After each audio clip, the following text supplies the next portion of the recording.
Heck. Oh, that's backwards.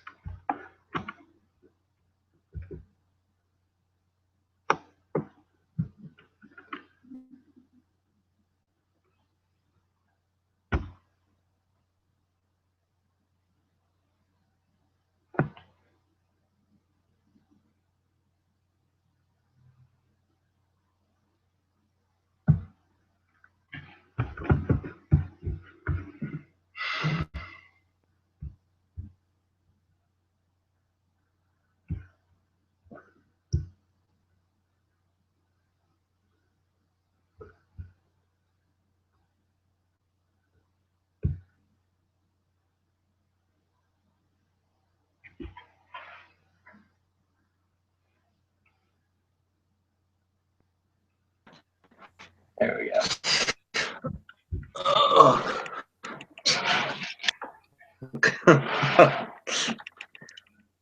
I am regal. That's wonderful. Educated.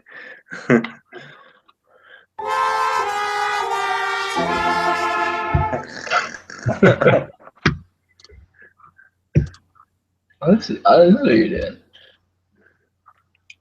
Oh, that definitely is.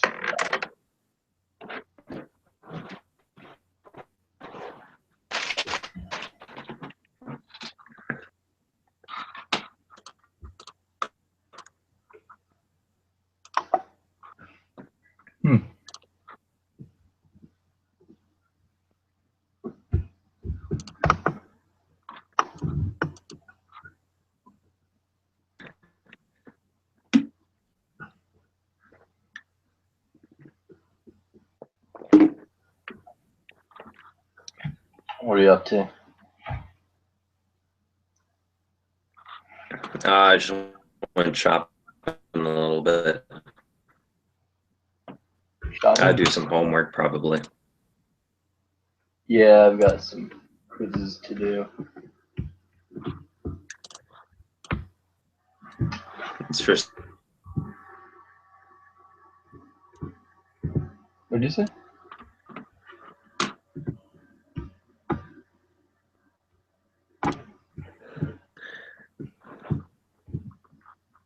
for psychology. I got psychology. Oh, what are you doing in psych? Nice. I'm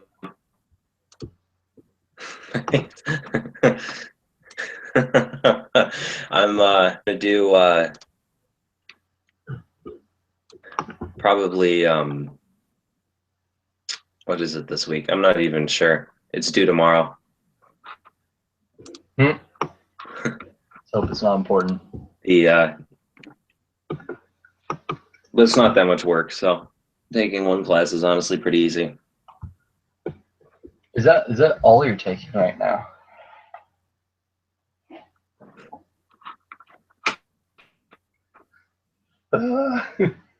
Hard? It's pretty impressive.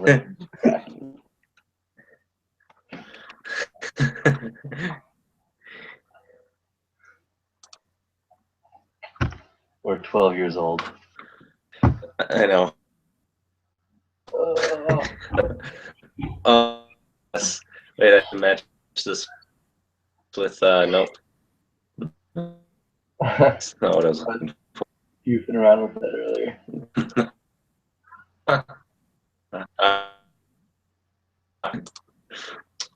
This one's about memory. Oh, cool. Are you in 202, 201? This is just general psych. It's probably the first one. It's probably equivalent of 201. Are you doing like differences of short-term, long-term, and encoding stuff like that? Uh-huh. That's sweet. We're on that subject right now. We spent in 201 was mostly anatomy based. That's sweet. I have pretty decent, I don't know if you remember from high school, I have pretty decent long-term memory for like random stuff that never has any relevance. Right. Where, like when I was in Jeopardy or whatever the crap we would do. So he was talking about like how hard it is to remember things which don't really have much relevance and stuff like that. And he like he's a good teacher, but he's one of those people who like kind of tries to pull a fast one on you sort of deal. Like you're like, here, take this test sort of thing, like with these 15 words and decide whether or not they're relevant to the sentence. And then he would like abruptly end that as soon as they talk about something else, and then he'd be like, now tell me about like those 15 words. I want you to write them all down. So you know, like half the class wasn't paying attention. They can only recall like 4 words. When I was able to recall All right. 15, I think I could get 12 or so on my first go. And since like after that we reviewed it again the other day, he was like, now talking about long-term memory, let's see if anybody can recite the words. And so I just like put my hand up and just like listed all 15 words right there, and everybody was just quiet. It was pretty funny. Nice. I can do this shit all day long. But it was good.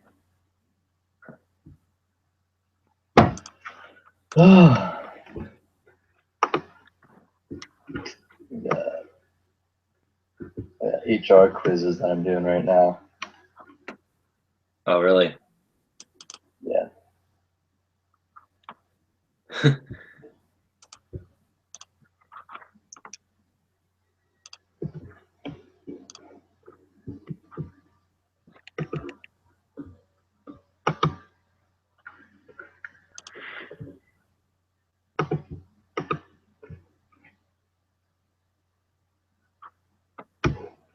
All right, let's see if you can help me with my quiz. Okay. All right. Should I do a screen share? Yeah, sounds good. Okay. Wait. First, if I'm gonna help you, first I have to look intelligent. I have to look like a professor. There we go. Yeah. Alrighty. I already got a B on it, 85%. Okay. Let's see. What an organizational goal. Go over here. Control F.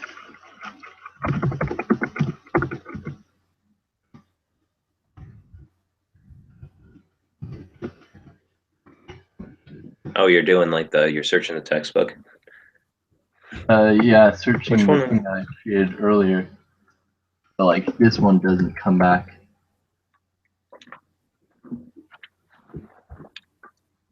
See, this is kind of hard because you want applicants to optimize the size.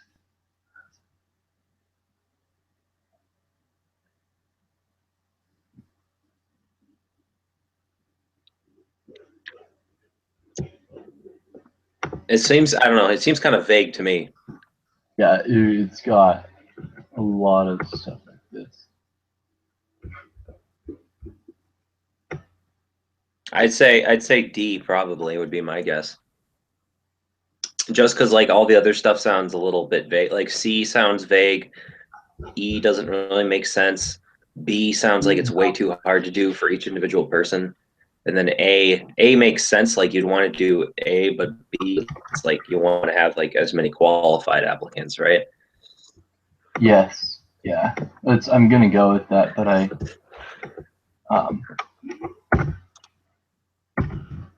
gonna go ahead and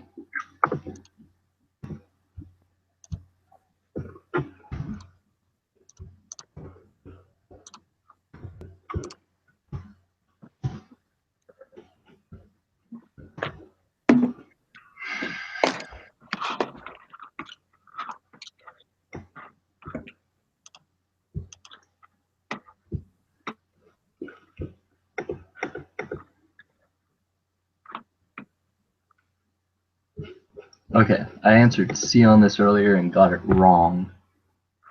So I'm pretty certain Okay. it's A. Because needs to use the right stuff, need to be the right pool, need to give them this, obviously, because that's what this is last time. You need to encourage the right people, so yeah. Yeah. Because if you have too many applicants, it just kind of makes it too hard for HR to go through them, right?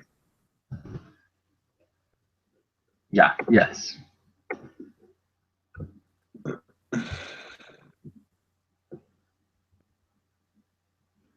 Um, yeah.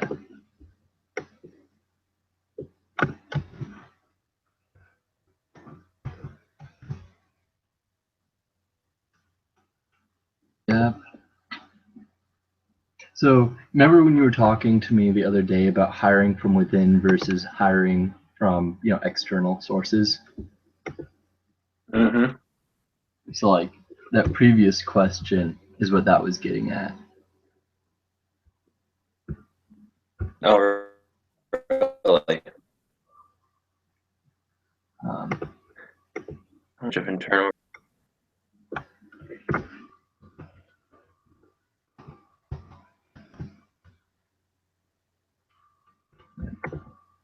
There's stagnation? You think so? yeah, totally, because you're gonna bring in you're not even bringing in, you're just keeping the same people, and so they have the same ideas, same expectations. They're always going to do everything the same as it was done before them. Right. So, Yeah, that's so it's probably true. like I always take the trash out the night before, and if you always do that, perhaps there would be some advantage to bringing in somebody new who takes it out the morning before. You know what I mean? It's a dumb example, but Right. yeah.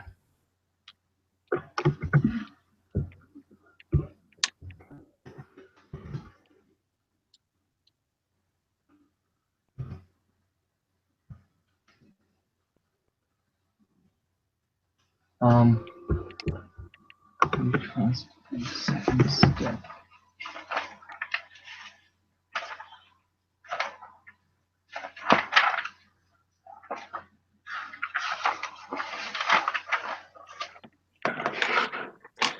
What's your opinion on like seniority versus talent? Um, Like, let's well, say you have like one person that's really good at the job, but they just started versus somebody who's been there a while, who's like kind of just riding the fact that they've been there forever.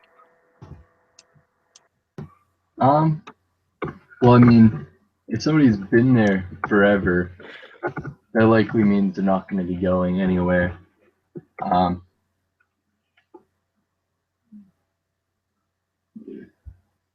Like, let's say like you have a position to fill, and you could either choose the guy that's been there forever, but kind of just does his job just like, um, to the point of finishing it, or there's another person who's new, but he always excels at it. yeah, you're probably going to go with the new guy because the guy who just gets through it likely would have been promoted earlier, and there would be a reason why he wasn't promoted earlier. That kind of makes sense. I just ask. I mean, it's not necessarily to do with my.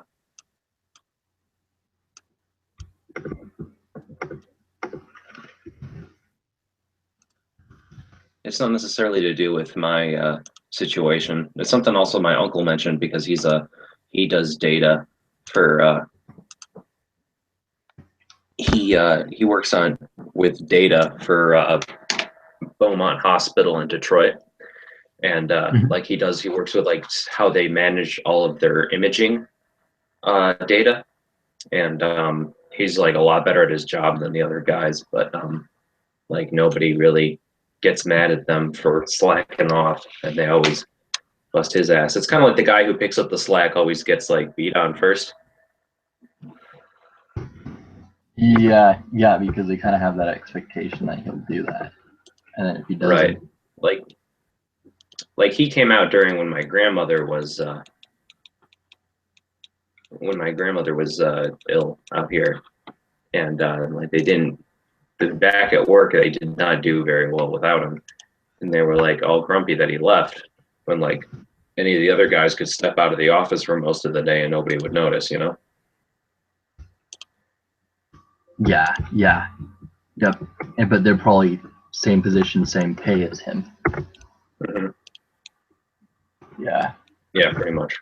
I mean, the thing is, as long as he's got,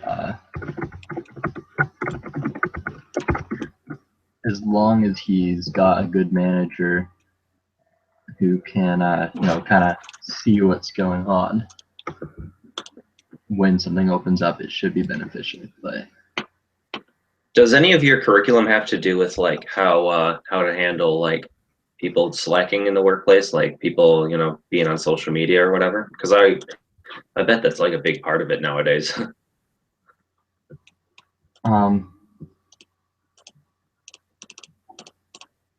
One sec. Okay. No, not that I know of. We're not going over that. That's kind of like that is likely something that individual corporations will likely create policy on, of whether or not they use that. I bet it's mentioned as like, nowadays employers have the ability to view people's postings online and stuff like that. But Mm-hmm. I don't think that there is any curriculum of, if they've posted pictures of them with bottles of vodka, do not hire them. Because that really comes down to the individual place. Right. Yeah, and it kind of, I mean, I know there's a lot of liberal companies out here where like, especially in California, where they could like, they do not care what you do, but that doesn't go for everywhere. And Yeah, I mean, like, even just think about like the different organizations. If you're trying to work at a smoke shop, they're probably they would like to see photos of you vaping on Facebook. But if you're trying to get, a position as an accountant, they might be like, one thing I thought was kind of funny is like at that I noticed at when I worked at the Actor of Linwood, and I'm not saying this goes for all companies, but like I definitely noticed like if something was wrong, it usually got handed down to like the bottom guy, which I thought was a little weird. One of the particular things that I thought was kind of obvious was that everybody on the sales team and our general manager, I think, is just because they were stressed all the time about meeting sales. But those guys smoked. One guy would hit his vaporizer and smoke a cigarette at the same time during his breaks. And wow. Somebody came back after their car was detailed and complained about how it smelled.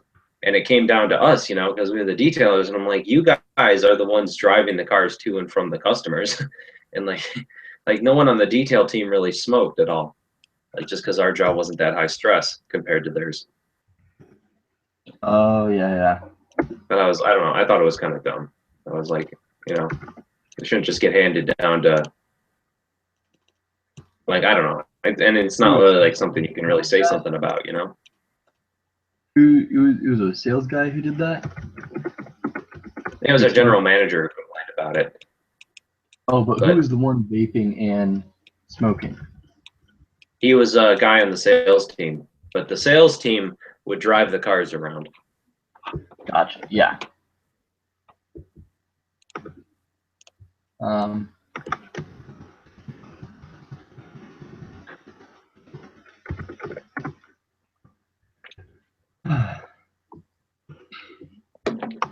So what exactly do you do for Psych Online? Read the textbook, forum on the site. Yeah. And we there, and then people reply, and then you choose somebody else's reply, and then have like add on to what they said.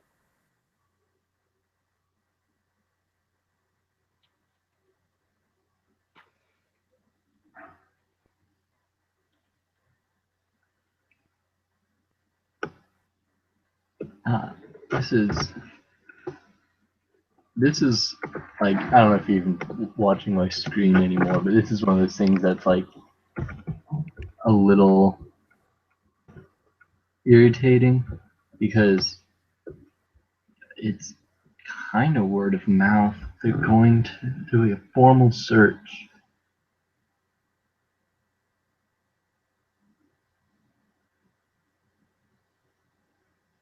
And professional presentations and training seminars at his workplace.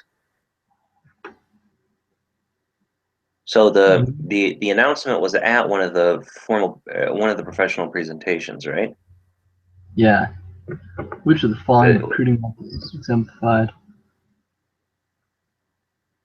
Search. I think. Well, it's not employment agency is like third party, right? Yes.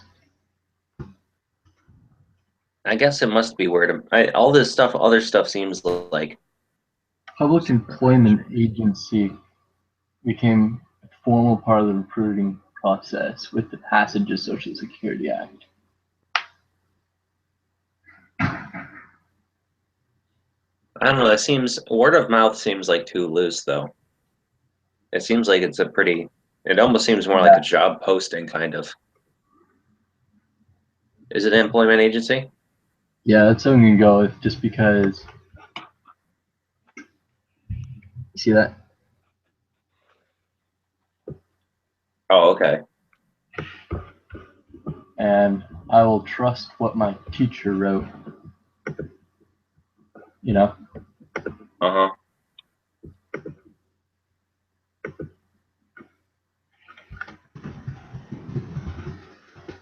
Do HR, teach you about any sort of like handling scenarios, or is it mostly just about hiring?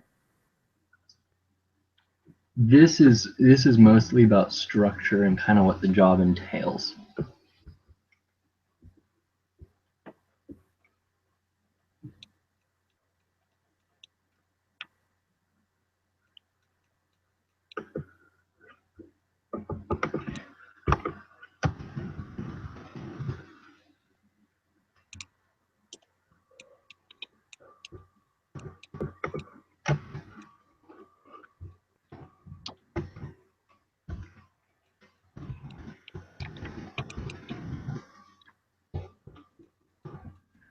We're there.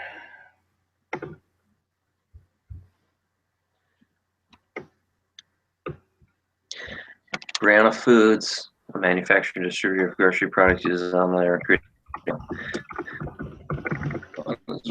Says a sales representative is required to distribute, sell, and promote venture needs.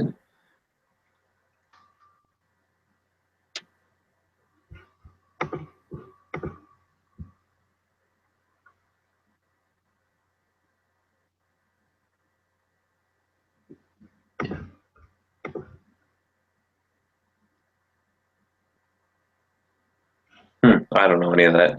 I don't know what any of those terms mean. So Yeah.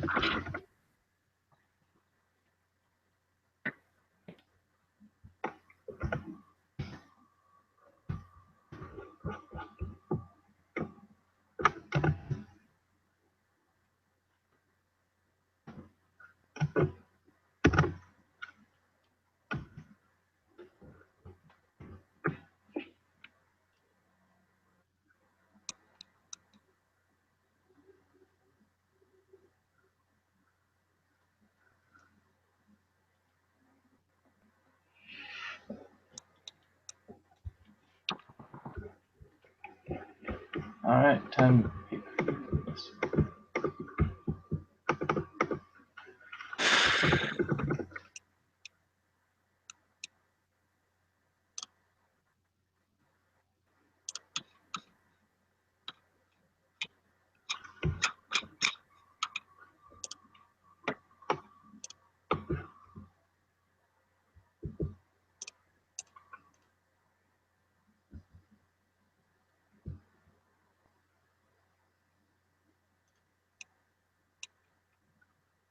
It's banding.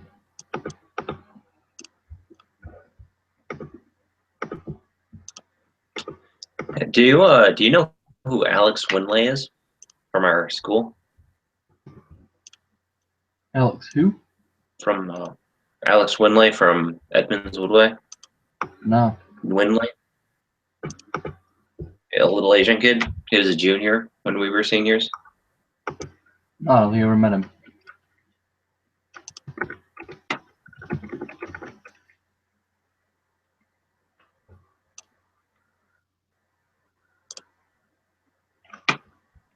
He goes here now at Cal Poly. So I saw him the other day. It was kind of cool. Cool. Yeah, no, I don't think any years below us came to Oregon. Oh, really? I mean, to be honest, it's kind of expensive. I mean, it sounds like you're doing pretty good though. Yeah, but not very many people think to do what I've done. I'm gonna start cost saving. I think this this what do you call it? This this is gonna be one of my the spring quarter is gonna be one of my last like normal quarters. What are you planning on doing? After the spring quarter, I'm probably gonna start trying to I'm gonna take classes here during the summer for like a full quarter, which you pay the in-state price of tuition, Oh yeah. and which is really neat. And then besides that, I plan on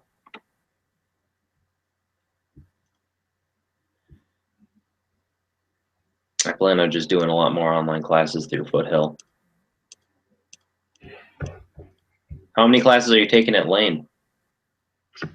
Right now, 11 out of my 15 credits. Oh, nice.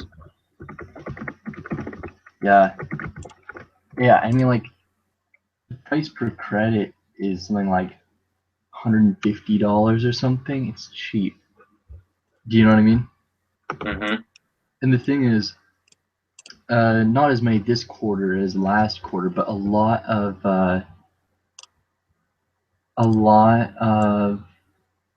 my a lot of my teachers were from Oregon or he had even taught at Oregon. Oh, nice. So it was like I'm getting the same teacher. It's just I bet the classes are smaller too, right?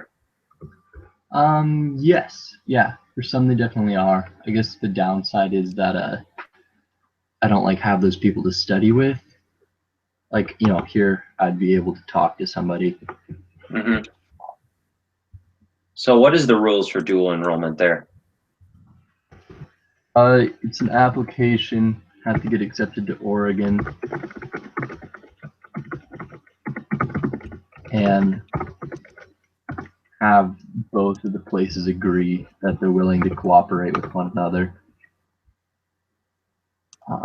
Because I might try to keep taking classes, but I'm not sure if I can take. I'm not sure if my financial aid will still apply if I only take some credits here. If I take less than 12 credits at Cal Poly. Yes, yeah, you have to be careful about that. Like I almost ran into issues. Thankfully, like they've done a poor job. So freshman year last year, athletics at Oregon is where I got my scholarship from. It's a small scholarship, like $1,600 a year. But they didn't want to pay my scholarship because they're like, oh, you're not a full-time Oregon student. Because in the contract that I sign in order to get that, it's like, I promise to maintain a course load of at least 12 credits. And right. They're like, well, you're only taking 4 credits from Oregon. That's not full time.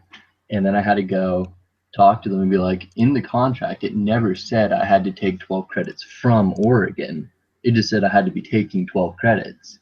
Right. And that I was taking, 15 credits just between the two places, sort of deal. And then I also show them stuff of like, my agreement of dual enrollment is I'm full time at both places, regardless of the number at each place. Huh. Yeah. Did it all work out? Yeah, they gave Must me have, my right? money. Yeah, I'd say it's totally been worth it.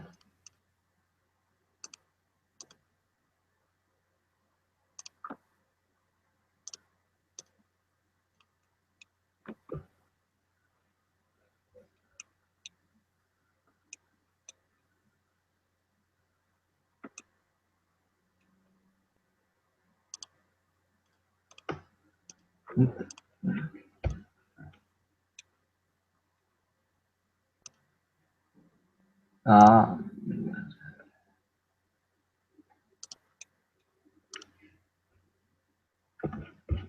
Dude, look at this question. This question's dumb. I'll give you a second to read it.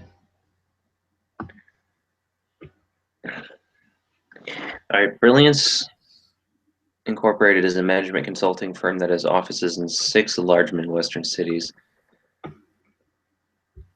The head of human resources, Franklin Walter, is currently facing several challenges. First, the firm needs to hire about 25 new consultants each year to ensure that there are enough consultants to fully staff all projects. The firm prefers to hire business managers about 3 to 10 years of experience in manufacturing for these jobs. And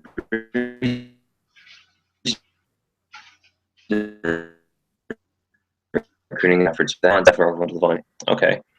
Second, the firm would like to recommend high-tech solutions for its customers. Many Brilliance consultants have been out of school for more than a decade, or 30 years or more, and their skills are no longer cutting edge. Third, the most troubling, the head of Brilliance, Indra Chowdhury, is in her late 60s. She's not yet announced her any retirement plans, and she's not identified any way to assume her role when she does retire.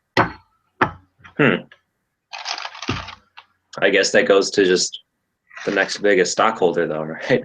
Refer to scenario one position. Okay. Refer to scenario by someone. Adamina, a native resident of a southern state, is thinking of applying for a consulting position. Which of the following is not likely to be one of Adamina's goals?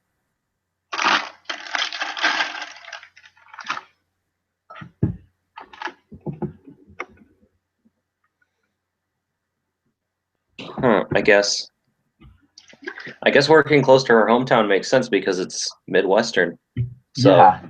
But like, isn't it dumb that they just like seriously? like They they made gave me you go, all those questions? That they gave you so much yeah. flavor text just for that. Huh. Admittedly, like this scenario thing gets used in other ways, but it's like this isn't really something that's really that relevant.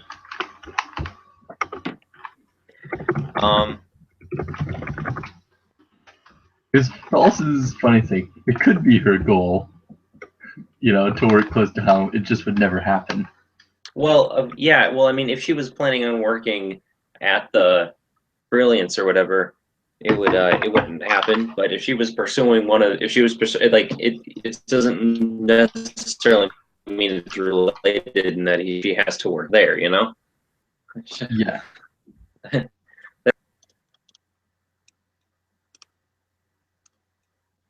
Huh. I believe this is either extroversion. I think this is agreeableness. I'm like currently trying to make a sandwich. No, I'm pretty sure that's extroversion, because agreeable. It's not necessarily that they're agreeing with other people, but they're very social. Yeah, I mean, I think those are two different things in my book, but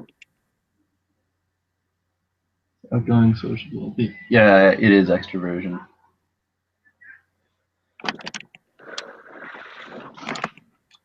Yeah.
all the time.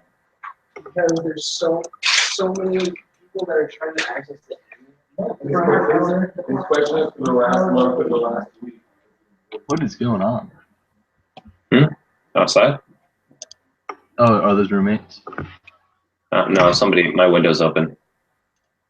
Oh, gotcha. Somebody outside was talking. Sound carries really easily in this apartment building. It's one complaint I have. Yeah. What did you say rent was, though? It's like $780. And Yeah. I mean, as you can tell, I have a decent amount of space. I'm glad that you like Cal Poly, but I still think that you should have found a place in Eugene, done your classes online, and worked here. And because $780 a month, you'd be in like a really nice building, like, you know, with its own gym, jacuzzi sort of deal. Huh. Like, people complain that our housing at Oregon isn't cheap, but in comparison to California, it's like bargain.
Okay, Max, you helped me with this. We better get more than 85%. If we get less. To be honest, it was different questions. It wouldn't surprise me. Okay, 95%. I can live with that. Good job. It's like a 3.7 GPA. Yeah. I'll take it. Thank you. Damn it, dude! It's that one we were talking about. Oh, what was the correct answer? Does it tell you? Nope. Guess I have to ask the prof. Maybe it is technically. I would think that maybe if it's not that, it must be job posting. Because it's like, it's not advertised necessarily because it's within the company. And you said it wasn't word of mouth earlier, right? The thing is, formal search. Formal search tends to be external. You know. Yeah. So is it, well, I mean, does it happen that they use external sources to hire people? Or they use external sources to even judge people from within the company?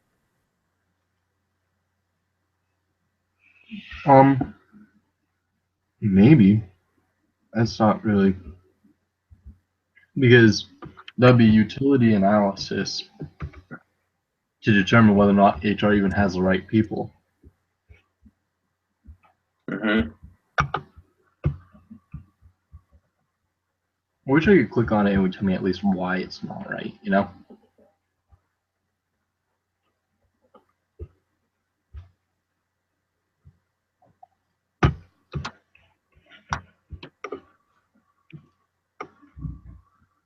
Yeah. That is a little weird that doesn't tell you like.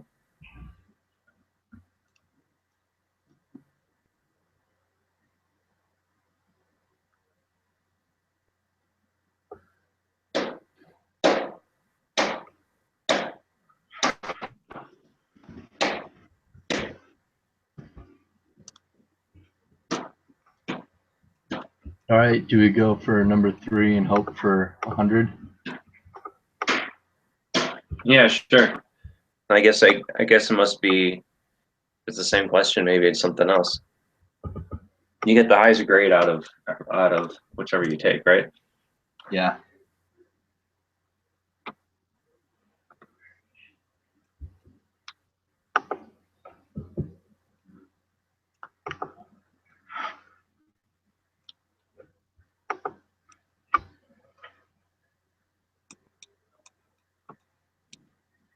Hmm.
Okay, man, here's for you.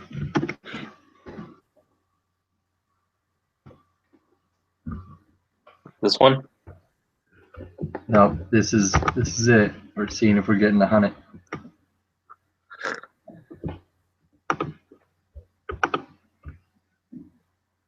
Oh wait, you didn't answer one. Oh, there you go. Oh, God. That was sick. Bam. Sick on these nuts. Sweet. We did it.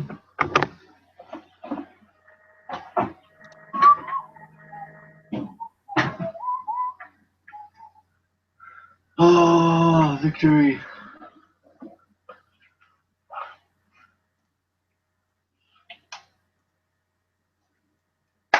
Ugh.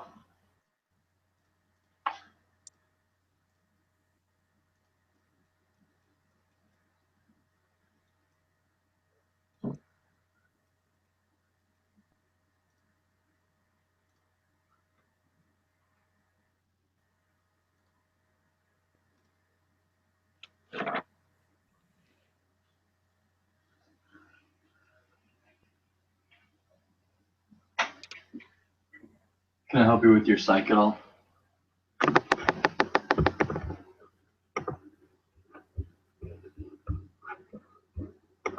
No, I haven't really started yet. It's not super. Still have my mind. Maybe, yeah. Well, I mean, if I'm going to, I mean, I gotta keep in mind that I'm doing, if I do Super Bowl stuff tomorrow, I probably will be, Yeah. I just realized that, like, earlier today that. What time is kickoff? I'm not sure. It's later. It's usually around like 6 or 7, right? I think so. And the Super Bowl start.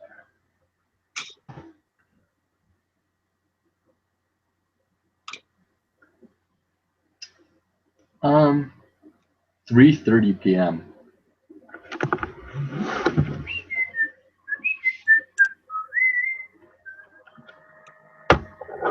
So that's kind of early, actually.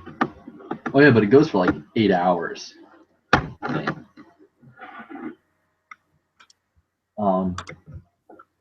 Cool. I guess I'll be watching part of the Super Bowl from my room. Look how big my monocle is. Wait, can you see? Oh, are you playing Am I Minecraft? Oh wait, it's Kerbal. KSP. This is one of the- Did you build that? This is one of the planes I built. It's got like thrusters all over it, and it's got 2 sets of wings, Oh shit. so it's like ultra maneuverable. And flaps. Yeah, Can it do a vertical takeoff practically? yeah, pretty much. I do.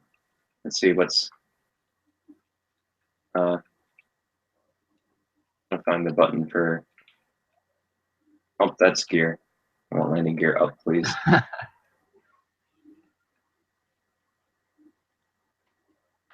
Fuck.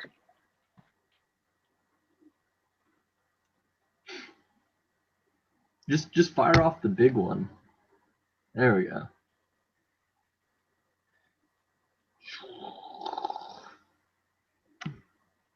What I can do is turn on RCS and then push it up like this.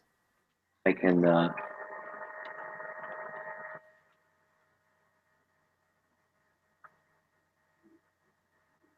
Can you like take off in a really short distance? Yeah. Yeah, That's awesome. and then so since it's got thrusters everywhere, I can pretty much like just point it where I want it to go. Like the ground? Yeah, pretty much. At least the frame rate wasn't so bad. I'm willing to bet that right now you're just overclocking your processor. Everything's really smooth over here. Oh. Like you're not seeing very many frames. Like it looks really smooth on my monitor. Oh. Well, good for you.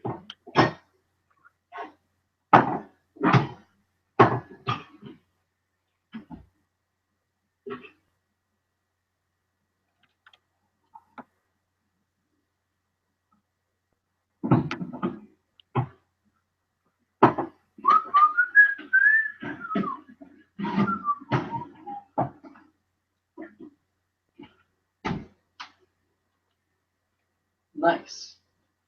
Oh. So like yeah, I can pretty much point it wherever I want it to go. That's awesome. It usually runs pretty good. Here, I'm going to show you one of my favorite planes I have ever built.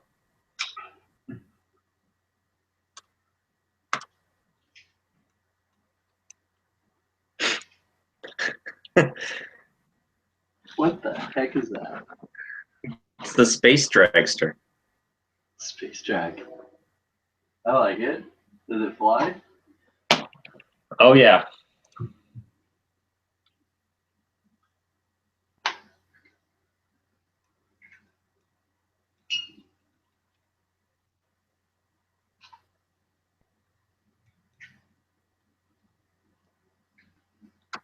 Let's go. Oh.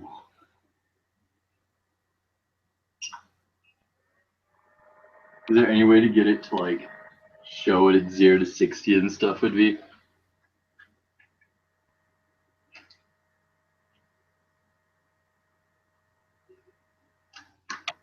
And then brake. It's got air brakes that open up from the side.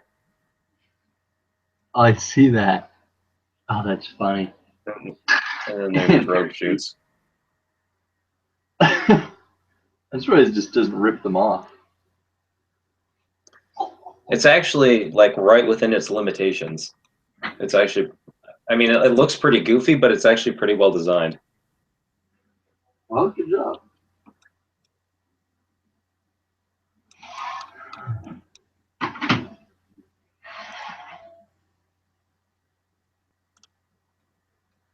Here, check this thing out.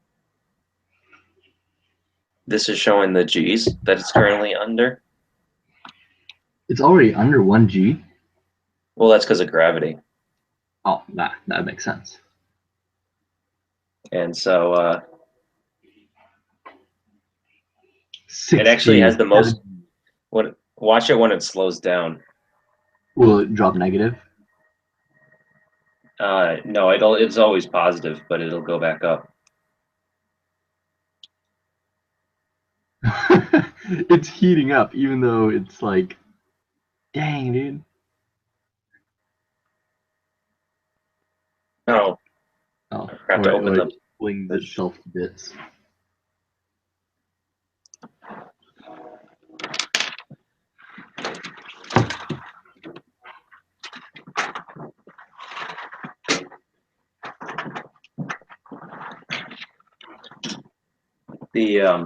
I forgot to open the brake sometime.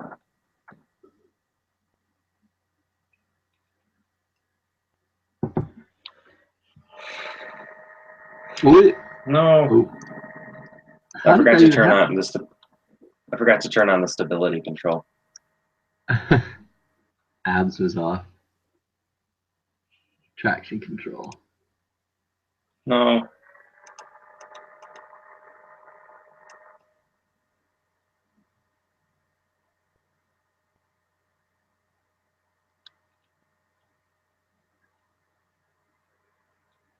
Wow. Now watch the G meter. Wait, what? Hit 30 Gs. It got it. Yeah, it gets up to 50 sometimes. That would kill anybody inside. Fire it again. Yeah. Go, launch. No, it's out of fuel.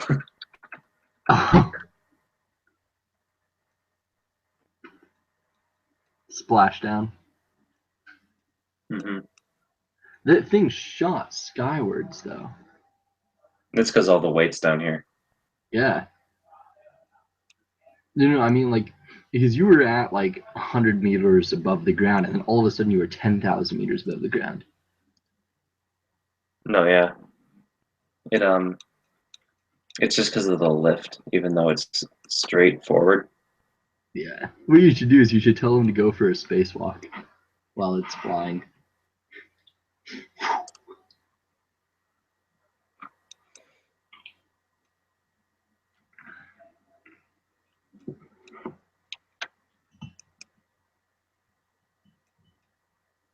It's curvy. Given the chance to fly it, would you? Maybe. I mean, it's not very safe. I wonder if you can. If there's a. I wonder if I can actually fly it. Which is what I meant to do. I wonder if it can actually be flown in a safe way. I think the problem is it has so little lift that it's just gonna drop out of the sky at low speeds. You know, like it's just never gonna cruise. Because it essentially is a missile. In a literal sense, it's a rocket that never exits the atmosphere. Do you think it could exit the atmosphere though? You need to throttle down. You're out of fuel, dude.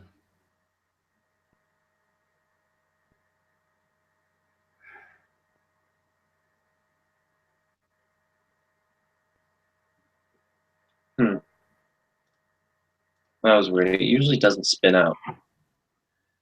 I think it's if it runs out of, as soon as it starts to run out of fuel, it spins out. It could be, I don't know if it does take weight loss into consideration at all. Pull Oh up. yeah. Are you pulling up? No, you can't pull up or else it'll rip itself apart. Can you throttle down? Because if you think about it, dude, look, this thing pretty much gets up to like a kilometer a second or more. Like, you can think about even a piece of steel flying sideways at a kilometer a second would rip apart, right? Yeah, conceivably, I guess. Your problem is that You see, that's why, like, you can see it starts to turn, but then when I open the air brakes, it stays straight. so now can you turn it around at all? Not really, no. It doesn't have. I mean, it doesn't fly very well. It's just. I mean, I made it to look stupid. I mean, it looks like a giant dragster, right? Yes. No, It's not it's very. pretty sweet. But now I want to see whether or not it can do anything else. No, it can't. It's just a. But the one thing that is impressive is that it can go from. It's like the only thing I've ever built that can go like 1,400 meters per second in the atmosphere and still bring the crew alive without crashing. That is impressive. It is a top fuel dragster. Mm-hmm. That would be pretty sweet to see. All right, I'm gonna see if I can find anything else cool that I've built.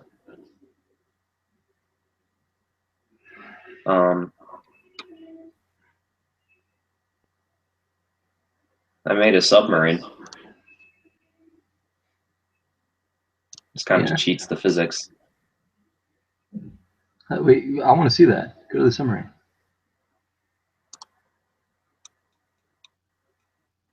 These are just to get it to the water, and then it splits off and goes in. It takes a little bit to get it to the water, but it shouldn't be too hard.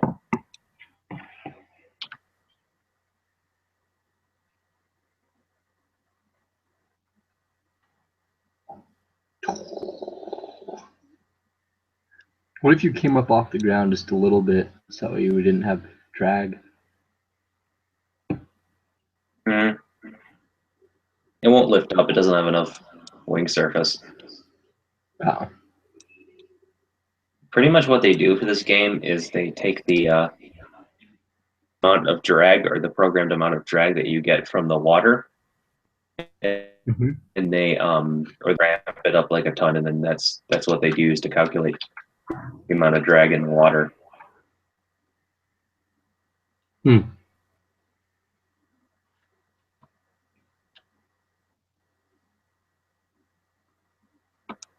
It's like the hardest splashdown I've ever had that didn't explode the car, or it didn't explode it. Well, sweet. All right, we turn that off, and then those break off.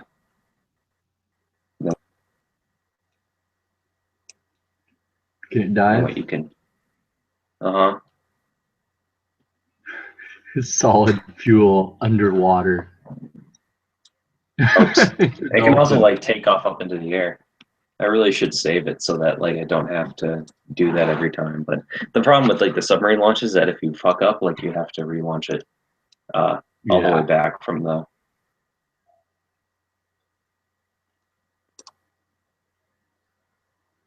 See, this is a really fast jet I made.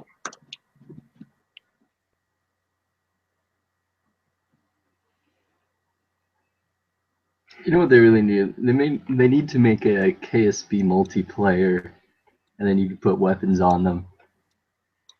That'd be pretty cool. Dude, you should get a decent gaming computer, and then we can play stuff online. Yeah, and share it at the same time.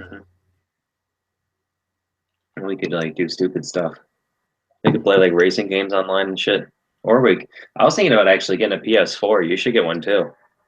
Then we could like. I was looking at the PS4, but the thing that I have against it, like I like PlayStation and stuff, is that for the price of the PS4, I could just build my own really good computer and use it for other stuff as well. I don't think so, actually, dude.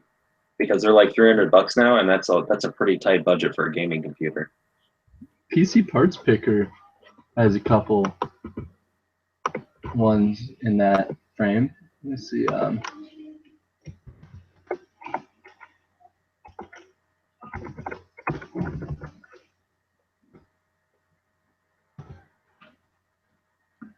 Plus, like, I do kind of understand, like, the computers, the actual games are cheaper. It's like $350 online is what I'm seeing. For a gaming computer? No, for the PS4. The PS4s at Costco are pretty cheap. I think they're like $299. All right, I'll ask by that.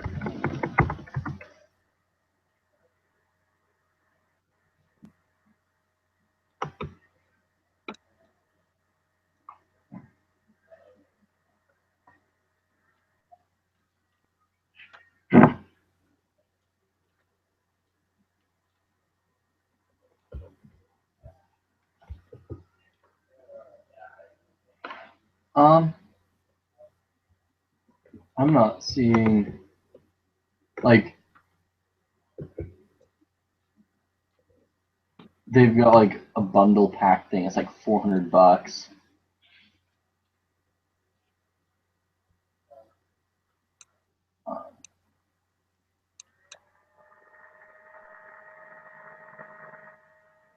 I don't see it, man.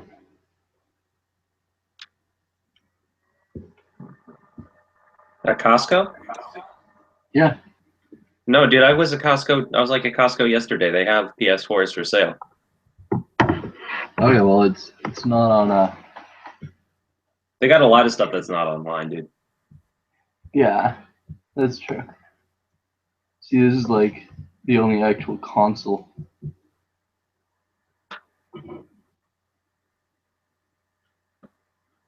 You know what I mean? Oh.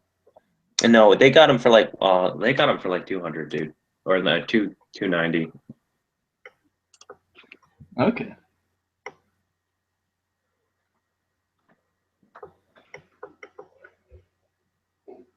Yeah, dude, you should get one of those, man. And I'll get Yeah, one but then, too. like, I guess the only thing is then like I would be able to play, Kerbal and stuff like that, the other dumb shit. Right. I suppose it would run Netflix. I don't know. I find it hard. How much are the gaming computers that you were looking at?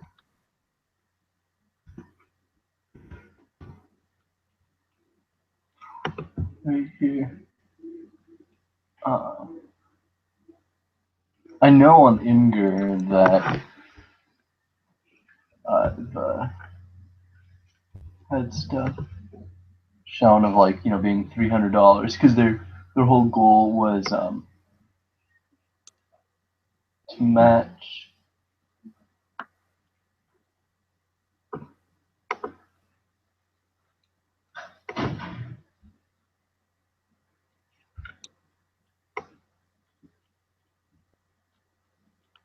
Alright, let's not look at anything over 350.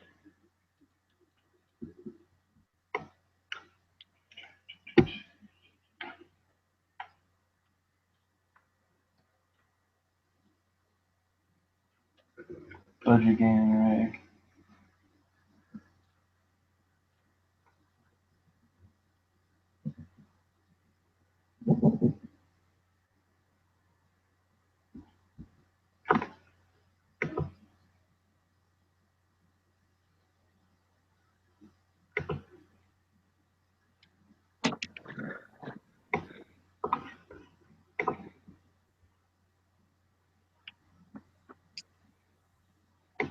Uh,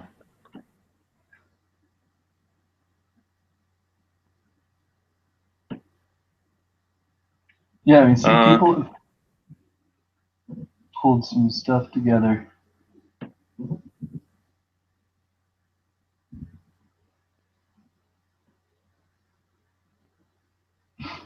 yeah, I guess you could do that. Those graphics cards are okay. Yeah.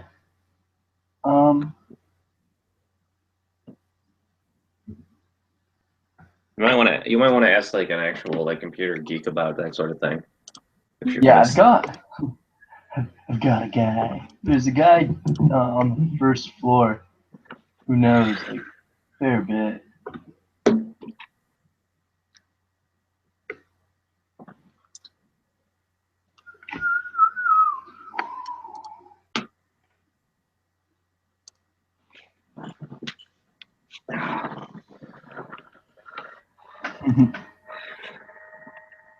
Here, I think you flew this one over break. Oh yeah.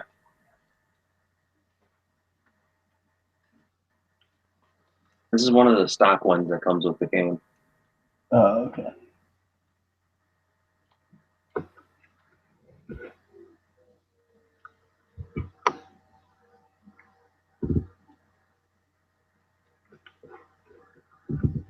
What's this?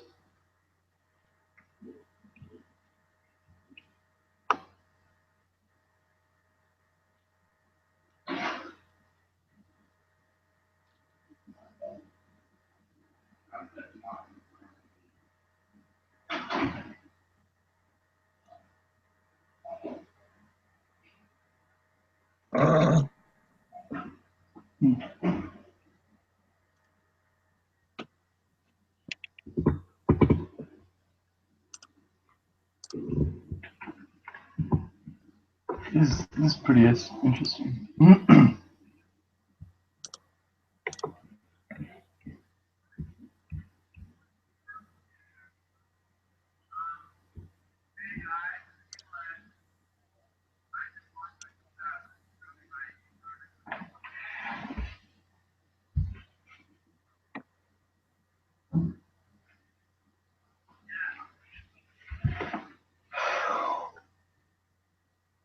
I don't know, man. I feel like there are totally things on here that could, Mm-hmm.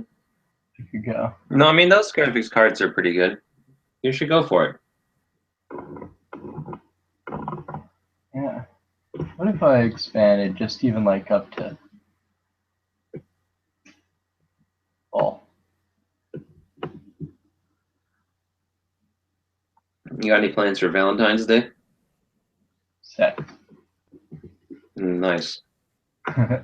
No, probably, but we're gonna go see a ballet in Eugene, Carmina Burana, which will be very nice. Mm-hmm. And then we're gonna cook dinner at her place. We'll see how that goes.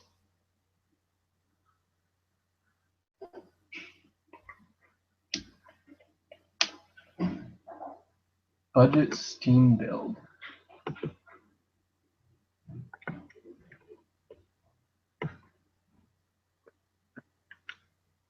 You know, like one of the things that I was reading an Imgur thing earlier today, and they were talking about using solid state drives because I guess now they've come down in price so much that it's worth buying one just to like put your even operating system on, just so like you boot up crazy fast.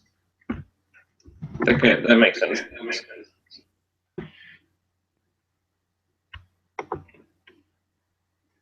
Here's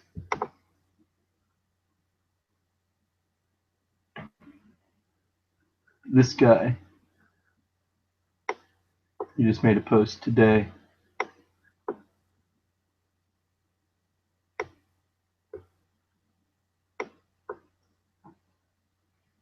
What would be the best thing for my computer in order to just, oh, one sec. If you wanted to speed up the one you have now, Like for a new computer, just like even for just like scrolling through stuff, you see how my screen's like all laggy? I bet it looks even more laggy to you. You know? It's just like not smooth. Sometimes it won't scroll down to the bottom part.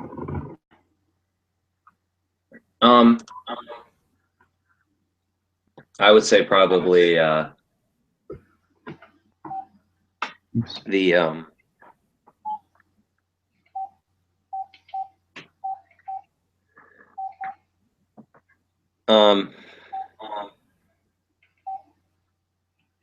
if you wanted to make it faster, I'd say you'd probably either want to get some more RAM, which is you can just buy more RAM, bigger RAM cards, and replace the RAM card already in your computer. The RAM is the active memory that it's using to store stuff temporarily while it's running, and once that data fills up, it can't do processes as fastly. So Okay. that gives it more room to maneuver, and then also probably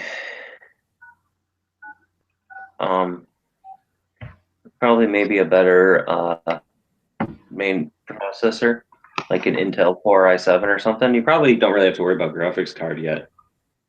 I mean, you can Yeah. pretty much upgrade everything on your own computer. Yeah.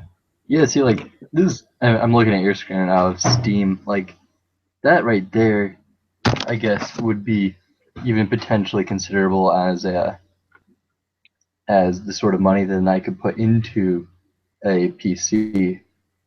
Because you see, like, if I were to buy one of these games, then for a PS4, it's like $50, but it's like $30 here. Right. So I mean, I could take that $20, put that into the build. If I just applied that to like say 3 games, that's an additional $60 that you can put into a computer. What does this say, Dan? They're having a sale right now. I'm just looking through to see if there's anything I really need. Good luck. Sometimes there's cool games that I've never played that I've always wanted, and I can't seem to find them. Yeah.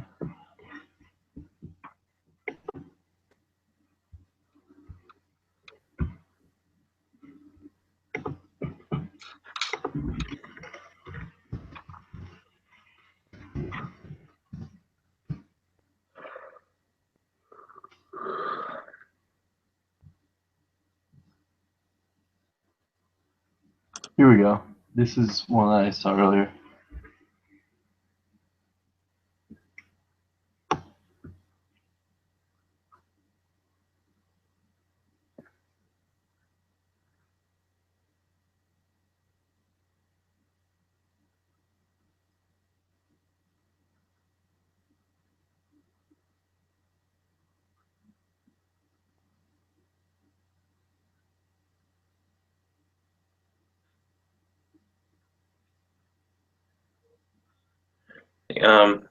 You're gonna want more than the budget build, so go down to the performance builds part. It jumps up in price a fair bit. Yeah, but you really do need like I mean, you can follow this all the way down. I would recommend like probably an i7 processor, and then you don't need like the GTX 980. You could get like a lower brand, like a GTX 700 something. You don't have to get like the latest and greatest GeForce processor, Mm-hmm. and then you could I don't know what PSU is. I don't know. I don't know everything about building computers, but you don't have to like follow this straight down. Like you can mix and match a little bit. PSU's power supply, how it distributes, is essentially a giant circuit breaker, from what I can understand.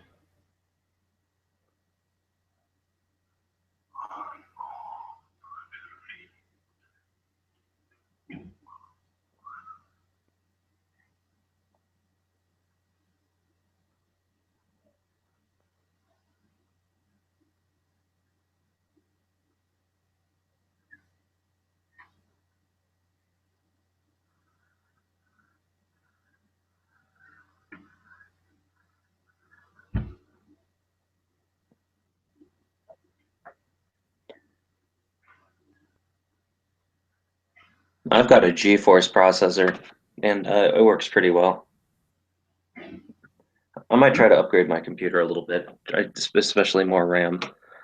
I could almost, since my computer never leaves my room, I could kind of take it apart and like add more stuff into it just to make it more livable. Yeah. How much do you spend on your laptop?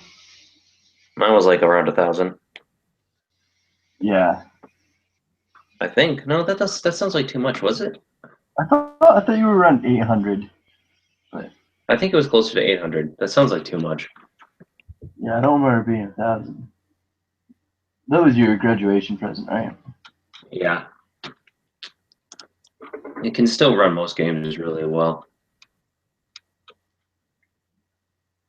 Yeah. Yeah. And you can still take it places. Uh-huh. I threw up on it once freshman year, but it still runs fine. Did you really? Yeah. I ever tell you about that? It was my No, birthday, actually. Happy birthday, but Well, I was, I came back to my room blacked out, and I don't even remember. I didn't even know there was puke on it until the morning because I was like, I was like so blacked. Like you ever get so blacked out you don't like know where you are, or like no. you don't remember parts of the night. Oh well, yeah. I mean, the incident the night before I went down to Eugene of how the hell did I drink all that Right. rum? But Yeah, it was kind of like that, like where you don't remember everything, and so I just like I remember leaving my friend's apartment, and then I woke up in bed. that's kind of funny. But scary at the same time. Yeah, I was way too hammered, but it was a lot of fun. Sweet.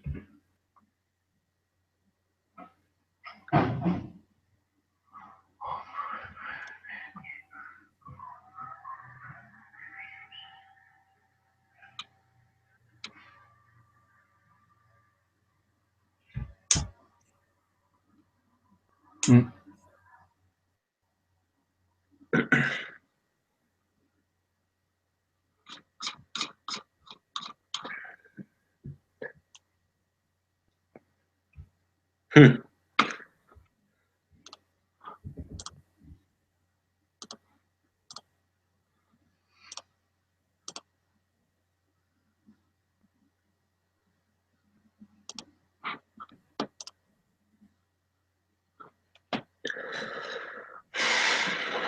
Oh, that's funny.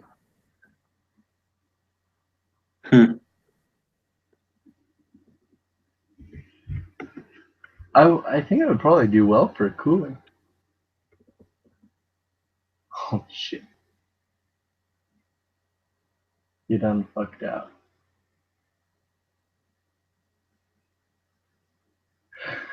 Hard drive weighs more when it fills up. That's That's funny. good. That's funny.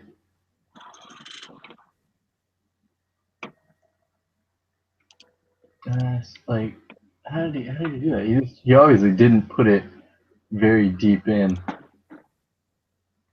Yeah, maybe he just like stuck it in the drywall in the ceiling. Yeah. Yes.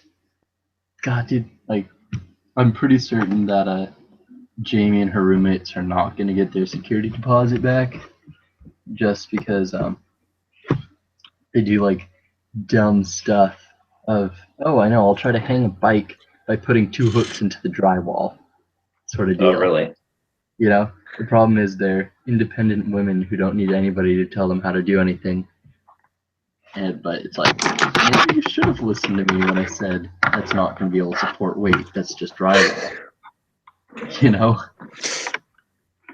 They're like, Yeah, I mean, I don't know why.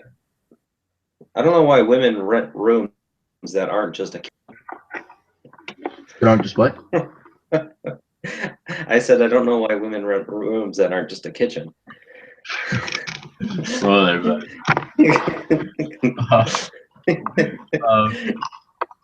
God, I'm kidding. I know. It's still terrible though. But like, I love Jamie and all, but they're kind of like the nightmare people that you'd ever rent to, because like literally in the first day they just started putting nails up and to hang their Christmas lights, like nailing into the wall, and they could just get command light strip things, you know, to hold it up. And I then think most people think that like it's going to be worse to rent, but I think actually it's worse because they're like, oh, I want to hang orange in my Christmas light, you know? Yeah. And like, because men don't need to decorate. Like my house, mine looks like an asylum pretty much. I mean, you decorated yours, I could see, but I mean, well, I feel like I just stretched lights over the frame. The only thing I really did decorating wise was I put up 2 pennants that say Oregon. I keep meaning to like tape my parking ticket to the wall as a decoration. What is that? I was going to tape my speeding ticket to the wall as a decoration. Keep those on file. And then when we're 40, we can look at what our fun tax was. Keep it on tax for all my life. Yeah. That's really what it is. The top was actually really nice. That's good. It would suck if he was nice. I'm gonna do a little bit of cable management right now.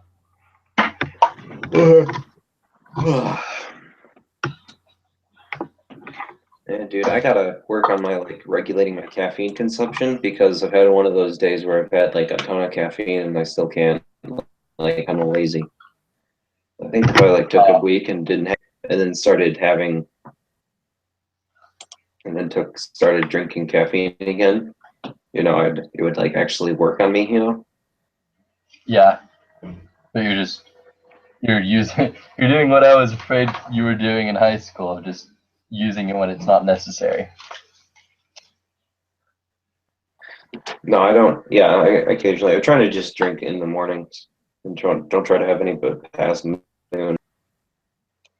Yeah, dude, I cannot drink caffeine in the morning. It just makes my stomach sick. Oh, really? Yeah, no, I was actually having issues last quarter because like I had one like 8:30 a.m. class, which like isn't too bad. Although I did have to take the 8 o'clock bus, which isn't fun. But yeah, like my stomach, I would just wake up and it would be absolutely killing me. I actually missed a couple classes because of it.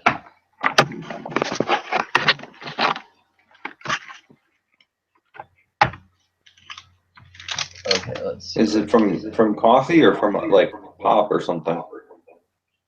I really don't know. Because like it was in the morning, you know, like I haven't had coffee, I haven't drunk any pop.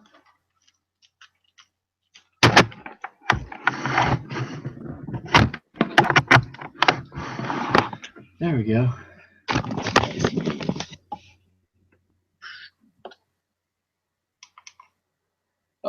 you've been drinking tonight, sir? Oh, I know, sir. Not yet. I wish. That's funny.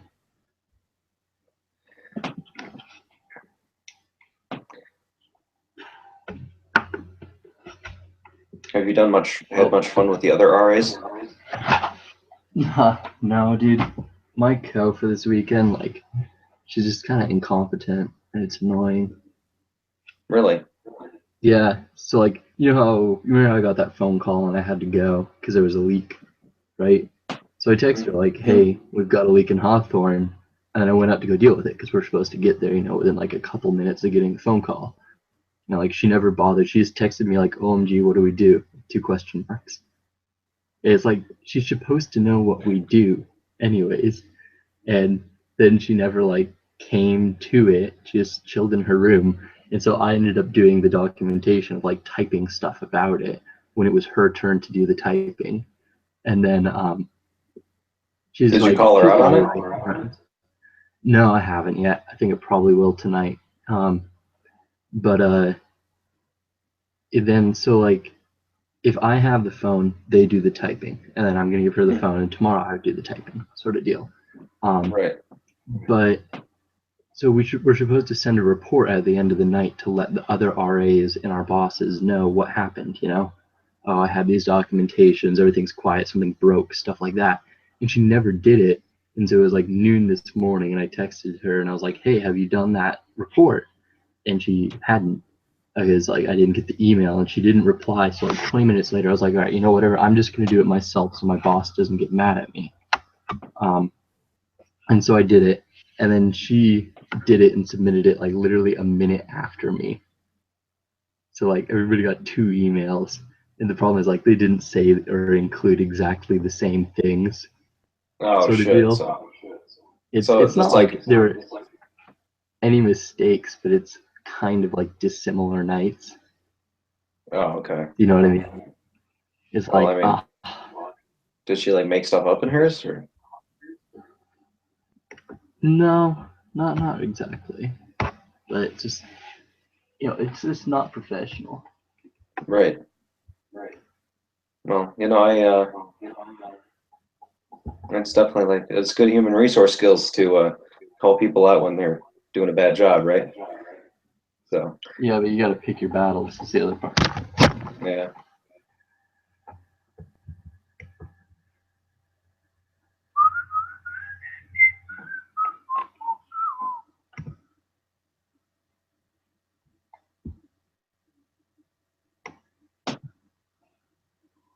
I really want to get Forza Motorsport, but they only make it for Xbox 360. But I don't want to get an Xbox 360. I don't like 360s at all. They're just like. Honestly, I could see myself getting like a true 360 because now those are cheap used. Oh, I mean not 360. I mean Xbox One. Sorry. Yeah. No, I know they made the new one for Xbox One. But like a 360 could be kind of fun because that's when you and I just like go on COD. My only problem with Xbox is that like I don't want to pay for the online membership. Dude, I haven't figured out how to deactivate my account yet because it's really screwy. Since I got my Xbox when I was like, must have been like 14, I had to get a parent's permission. So my dad made up this password once so that he could do like the parental permission thing. And like he hasn't remembered it since. And in order to get the credit card information off, like deleted, and like to stop charging me, they have to re-enter that, and like neither of us have any idea what it was. It's like something he made up once 5 years ago now, so like wow. Yeah, and it's like it's all screwy, and like I can't sign into anything, and like it's kind of linked to my Microsoft account but not really. So honestly what I would do is I would just like cancel the credit card billing from that side and just like completely close your account and just open a new one. I mean, you'd lose all your achievements and stuff, but yeah. $70 from GameStop, Xbox 360 system. I bet you could find it even cheaper on Craigslist. Probably. And it probably wouldn't even be in too bad condition. Yeah, probably true. The thing is, like, the remember the month $80 a year or something, right? It's like $20 a quarter. For what? For the Xbox Live. Yeah, it's like 60 to 80 bucks.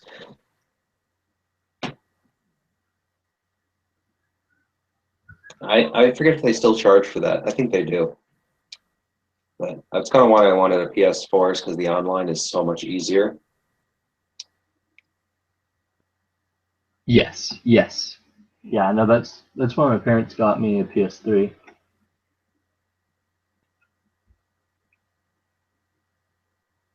You know, we could both get PS3s and play online games with those. We could play like COD on PS3s. yeah, Those would dude, probably be just as cheap. Yeah.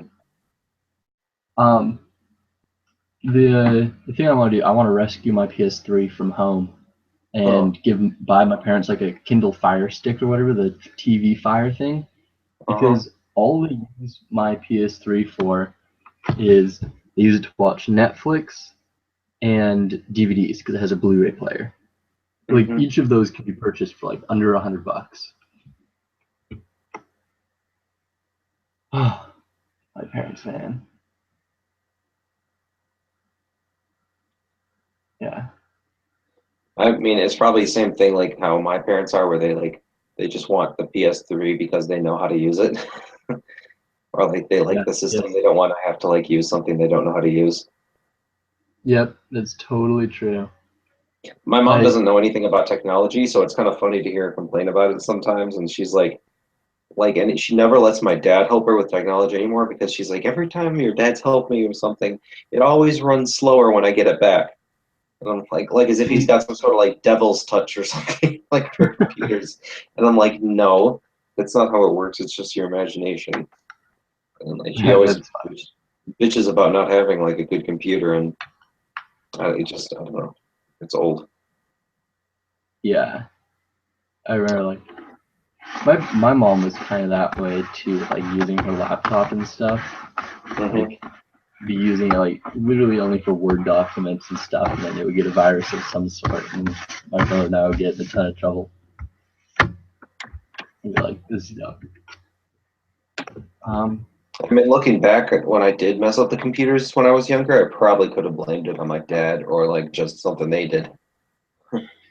Yeah. Let's just go for some. I'm gonna check out what sort of bikes they've got. Dude, how come like you don't like motorsport stuff that's not like cars, really, do you? Or like usable? Like I mentioned, like the go-kart thing, and you weren't into it, or like Go-karts? the drift side by side. I meant the drift trike thing, the go-kart drift trike thing. Yeah, no, because I want to be able to justify it as more than just being fun. Well, dude. Nah, dude, with that kind of attitude, you're never going to buy a supercar. Because even when you do have the money, you're going to be like, well, it's still only fun.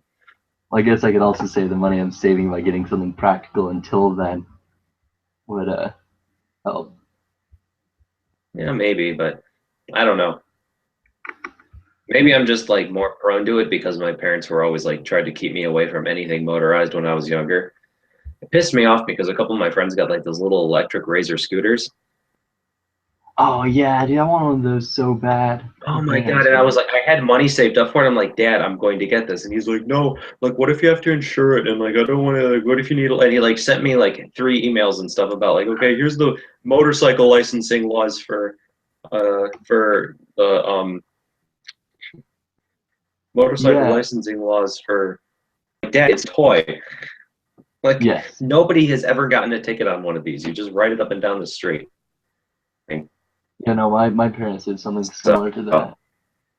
I kind of want to just get something like that just to kind of be a rebel for a little bit, but I kind of have to. Maybe it's like kind of like a catharsis of like what my parents didn't let me do. I have to like do it, and then like once I've done it, then I can be. Yeah, I kind of get that.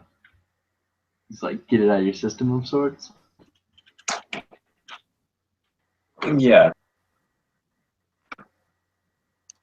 Like Yeah.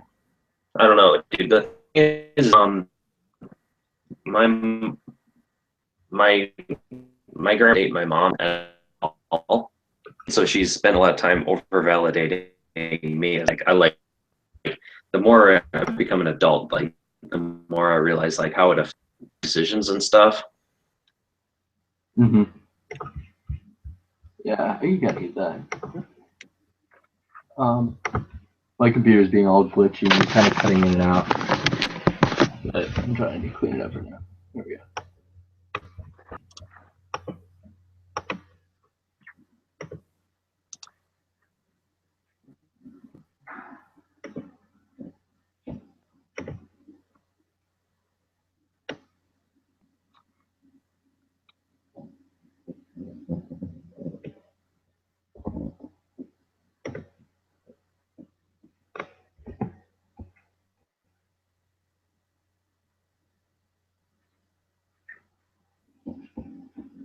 Ooh, somebody's selling 2007 STI for 24 grand. Oh, really? Yeah, should see.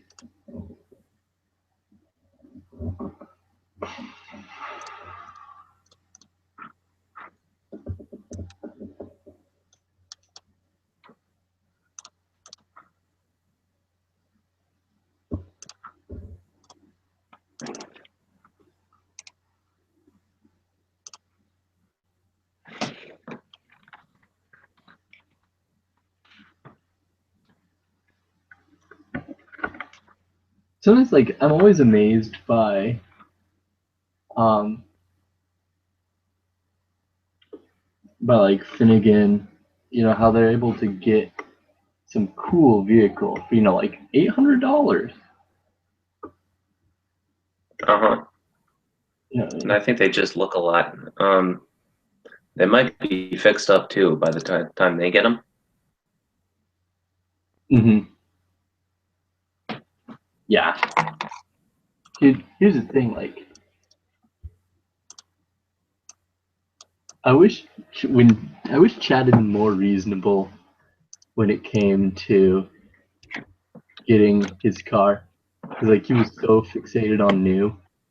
Like right now, I'm looking at a 2011 Camaro that's like virtually the same as his without the moonroof,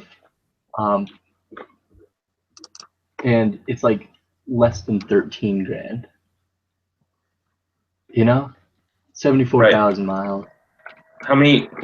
Wasn't that car lightly used by when you got it? Like it was only like a year old. His is Or it's like 2012. brand new for him. It might just be His like is the Chinese thing.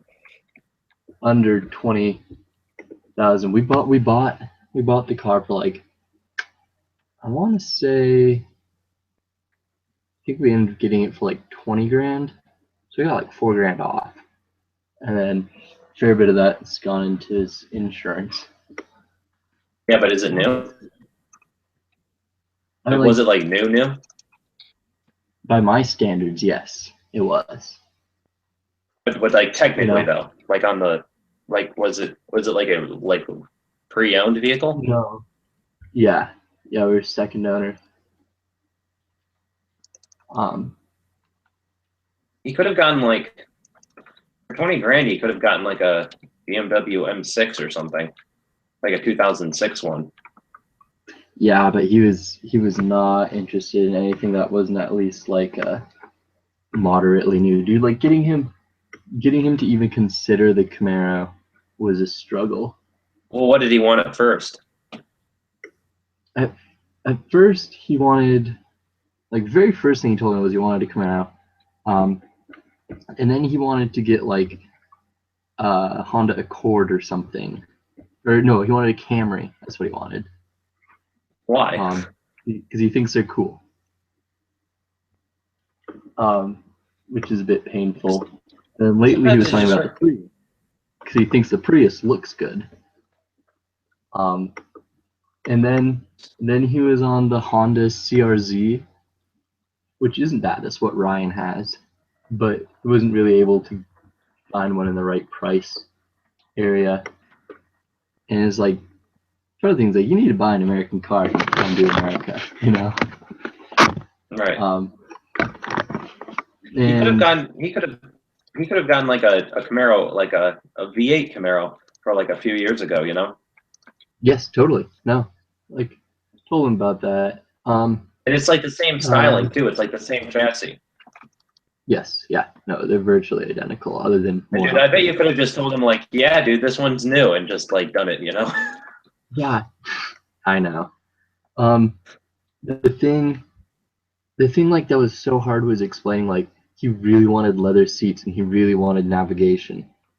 And it's like you can just use your phone for navigation. He only wanted to look at stuff with leather seats. He wouldn't look at like some slightly more used Mercedes, but there were like E-classes from 2006 era, still really stinking nice, under 60,000 miles sort of deal that he could have considered. He wouldn't look at that. He liked the FRS a lot. I think it would have been a good car, but he was so intent on getting that new. I kind of talked him out of that. He wouldn't look at the used ones at all. Is that just like a Chinese thing or something, or? Yeah, I think so. It's the concept of like brand and having the nice thing, but like a Mercedes is nicer, you know? Well, like I mean, if it's about having the brand, then why wouldn't he have the used brand? Why would he want like a new Camry? That's not nice. Like nobody even in the U.S. thinks having a new Camry is like a status symbol. No. Like it's more of a status symbol to drive a 10-year-old Mercedes, you know?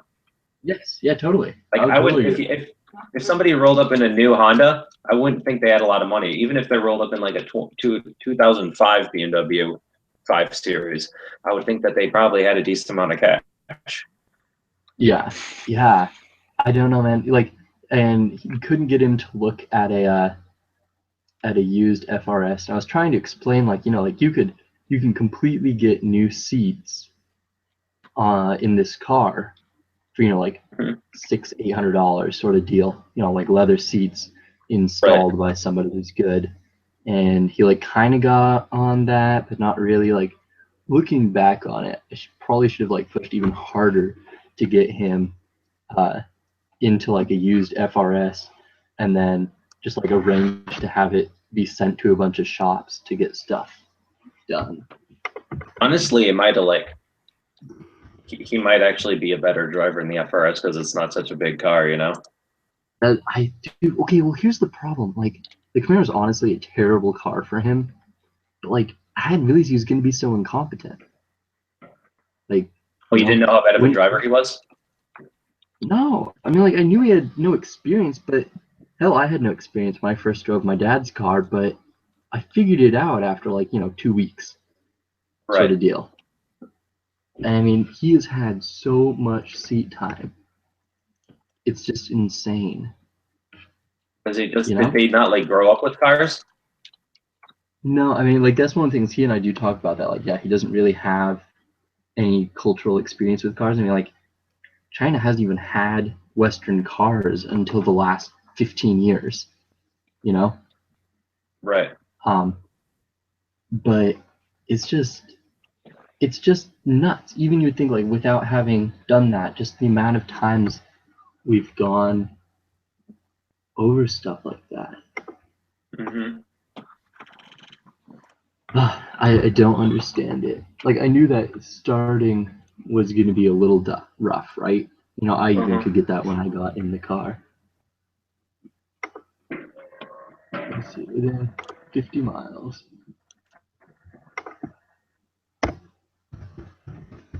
So how did you end up in the position of like being a purchaser? Because I met him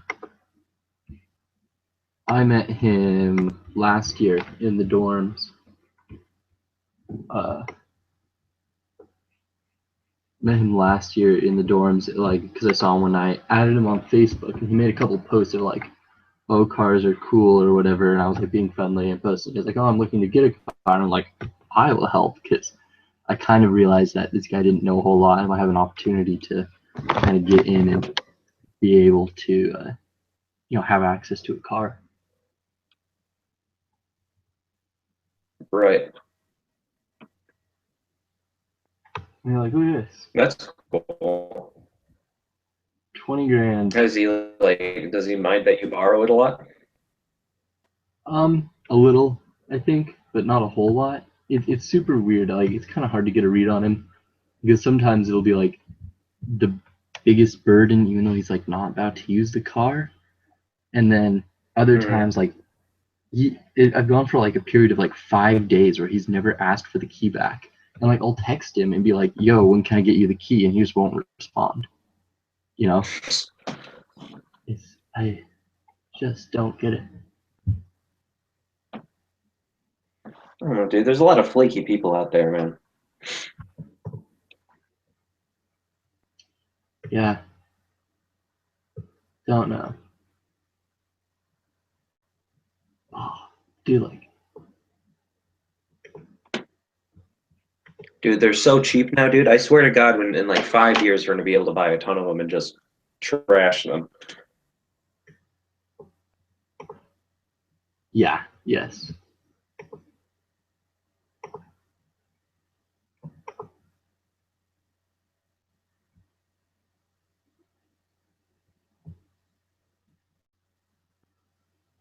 Oh, jeez. I wonder. I'm trying to see where this is located.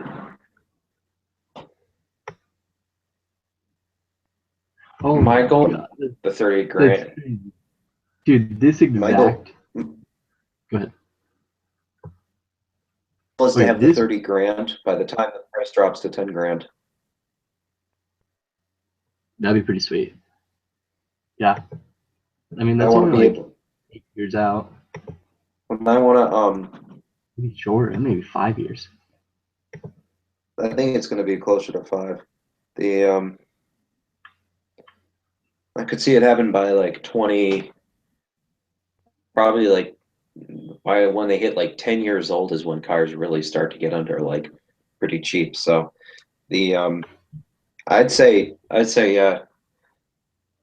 I'd like to have the 30 grand together because my plan is to do the LS7 swap or an LS9.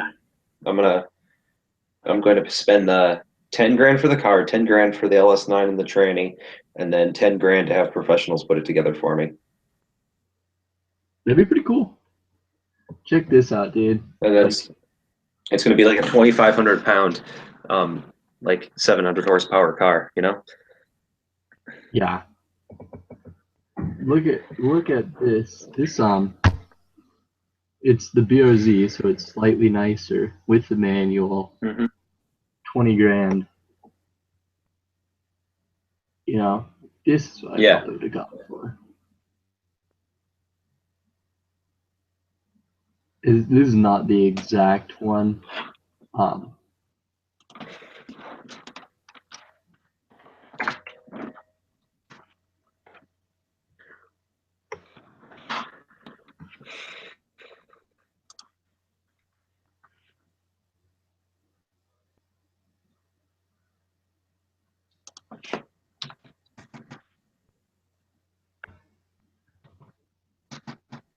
Dang.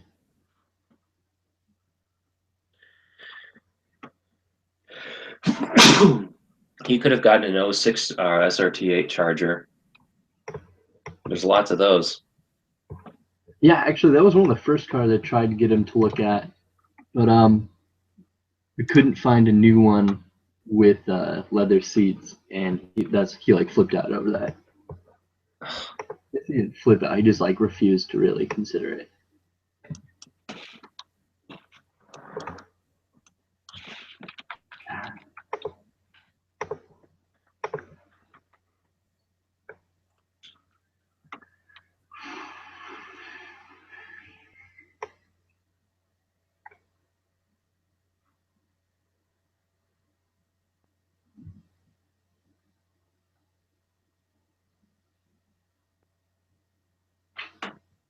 Don't get it.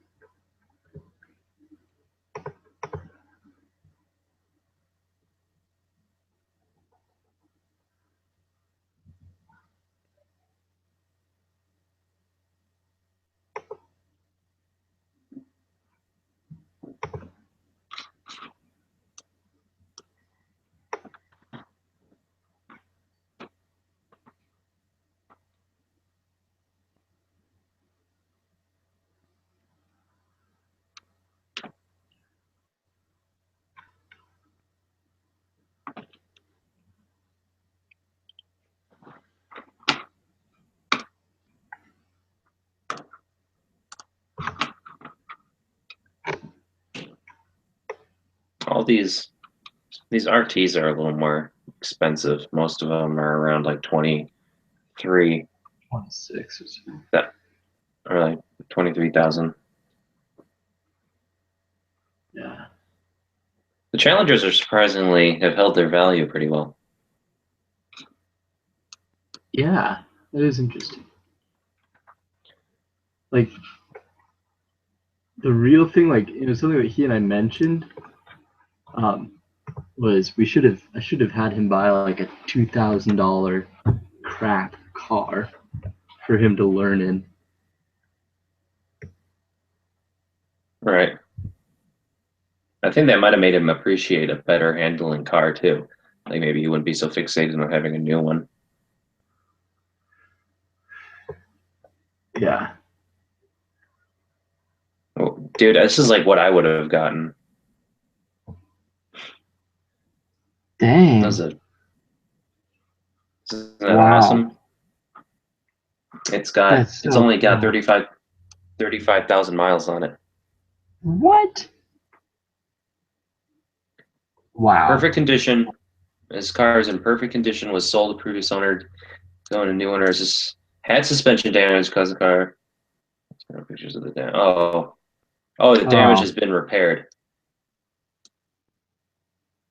I mean, if the damage has been repaired, okay. Part of that depends on who.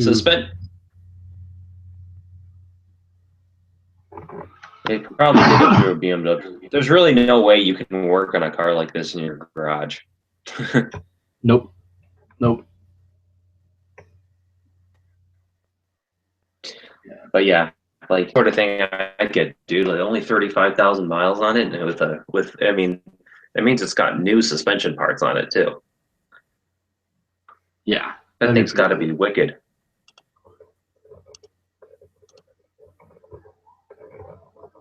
See, this is the thing. If you'd won the lottery, you'd be able to just purchase any of these cars that you're looking at and then make decisions about them later. Right. Oh, look at this little Z3. These have kept their value. Speaking of cars that keep, like I was looking the other day, I was like, oh man, I could find a 90s Z3 and make it a European Miata. Mm-hmm. What do they want for that?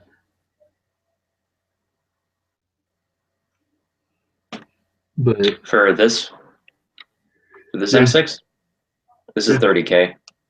Or this one has more mileage on it, but it doesn't have suspension damage. The cool thing about this one, though, yeah, University Audi Linwood. I forget how much horsepower these things made. Let me look that up real quick. I do like these Z3s because they're like a classy Miata, you know? Yeah. Yeah.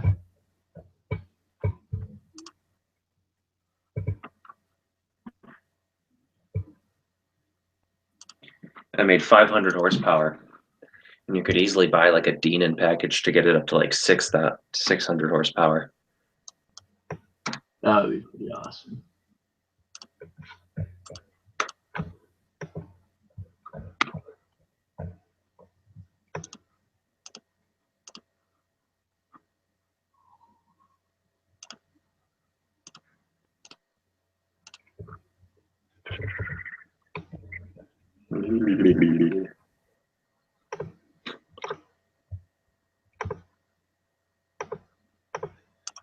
Hey, dude, check this out. Oh, Panamera. Yeah, Dang. he only wants Turbo. What? they only want 63,000 for it. And it's Wow. it's a 2010, dude. That's pretty Yeah, awesome. it's brand new. You know, Jamie's mom wants one of those. My dad actually really likes these too. He says that like he thinks these are his favorite, which I can kind of understand. It is kind of like a great car for like a big guy. I mean, it does everything. It's fun. It's fast. It's good on the track. The reason why I think that would be so cool, because to me that's just like the upper version of my dad's car. You know, it's like a car that you can drive to the office every day, but at the same time you can drive down to Seaside in it comfortably. Uh-huh. Yeah. The You know what? the M6 is kind of a similar. Here's another four-door M6. God, these are good looking. Yeah. Look at that. Four-door version of the two-door version of the four-door version of the two-door car. Yeah, Um, these are so nice though.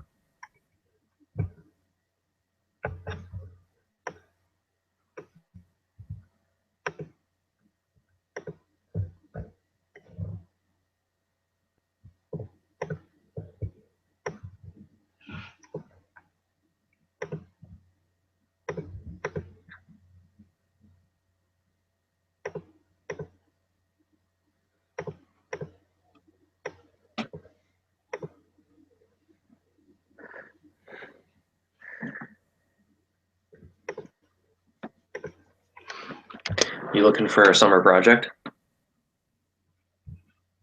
vaguely. I'm just looking at even what is here. The problem is that you do like a low price and manual, and like you get like 90% trucks. Yeah. My problem right now is I hate this when they put in like $1. You know? No, yeah, I usually dislike it.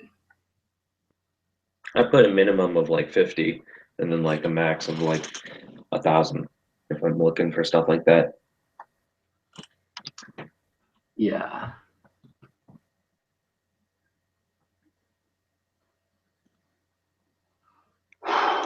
It's gonna put stuff into it. It's kind of cool.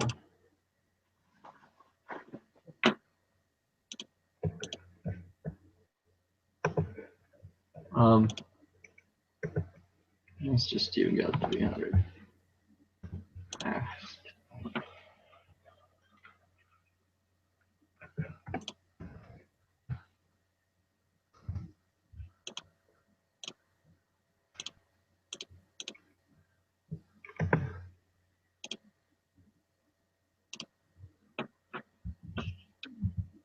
Sometimes people don't always like put what type their car is or everything, you know.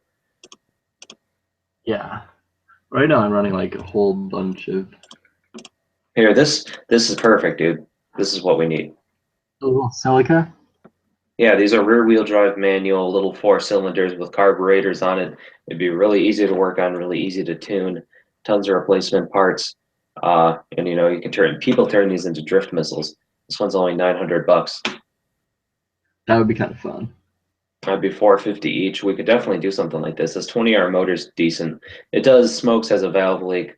I mean, we'd probably run it into the ground anyway. So Well, a valve would be kind of annoying because that's hard for us to do because then you get into timing and if you mess up timing it's just you grenade your engine. all right.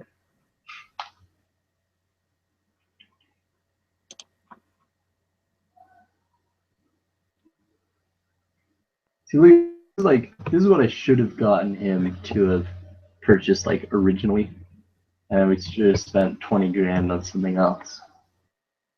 Right. Yeah. Well, maybe you can convince him to trade the Camaro for something.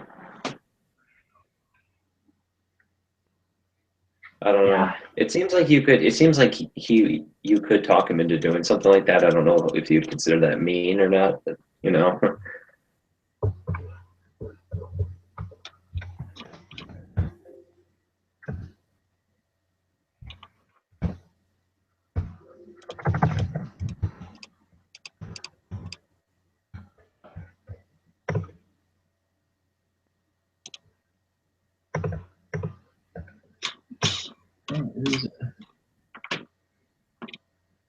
Oh, it's a little sad he's selling it so he can keep going to the U of L.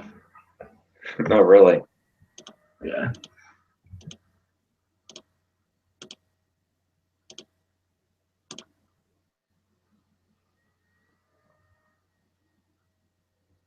It's a nice looking E36.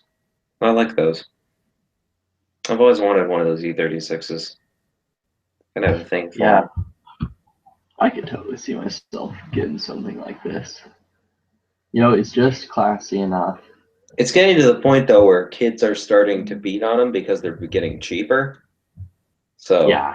like they're starting to turn into drift missiles, which is kind of a problem. Like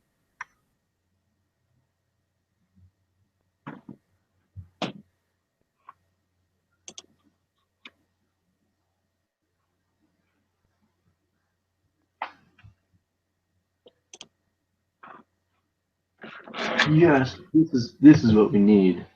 We need a Bronco, dude. Oh, Max, we should get a Bronco for the summer. So we could work on it and we could take it out on the trail. oh, that'd be kind of cool. Like yeah, we could do like go out and camp in it or something. Doesn't have a windshield because he got flipped.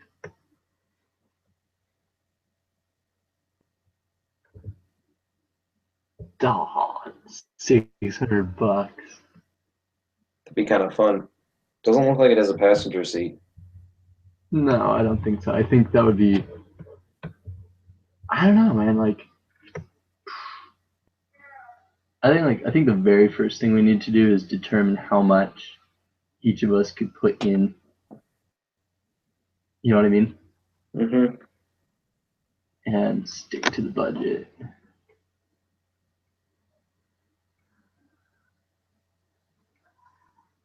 I think what would be really fun to do, we could get a Pontiac Fiero, paint it red, buy Ferrari badges, put it on it, and let people think that it's a Ferrari.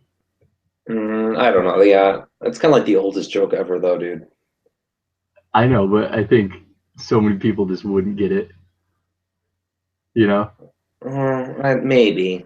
I think lots of people can tell, though. I don't think so. No, I don't know. Maybe it's just because most people in my family are car guys, but people can totally tell if you. No, think about if you took that to campus, so many sorority girls would jump on that. No, dude, there's no way. I don't think so. You know what? Okay, now it's a challenge, Cole.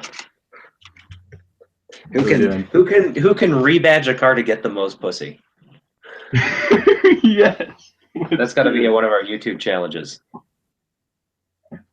I want to see maybe I want to take like an old Camry and rebadge it as a Mercedes and see if I can get girls to get into it. That would actually be so funny. Or do an Uber driver thing. I've never done Uber. Yeah, nor have I. But if we had a YouTube thing going on, that'd be funny. We could do like an Uber and say that we had like a nice car. Yeah. You could like be like, hey, we get a ride in a Ferrari, and it's just a Fiero, and like some girl wants to go out to the party, and she's like, oh my god, it's a Ferrari. It would be so funny because you drop them out of the sorority house. She would like yell it to all of her friends. All of her friends would run out to see it. They'd be a little confused. Some guy would come out and be like, "Bro." I know, right? Actually, okay. You know what? I think that it would be funny to at least try. It would be like, dude, we could get like a make a clear plastic engine mount cover on the back. You look at it, it's just a 4-cylinder in the back.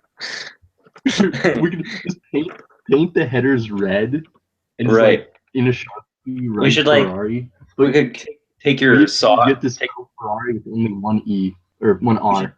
Take the grinder and like trim some holes in like the exhaust so that it's like really loud, like before the muffler. So it's like that'd be hilarious. Do you not see the potential in this?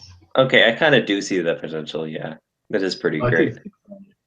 It's even already halfway painted red for us. Look at that. It is pretty great, honestly. It would actually be kind of fun to drive anyway, you know, because it is a rear-engine car. It's a manual rear-wheel drive car, which essentially is our Goal. Yeah, our you know, it would requirement. be acceptable anyway, so yeah, we should do something like that, honestly. God, that would just be hilarious.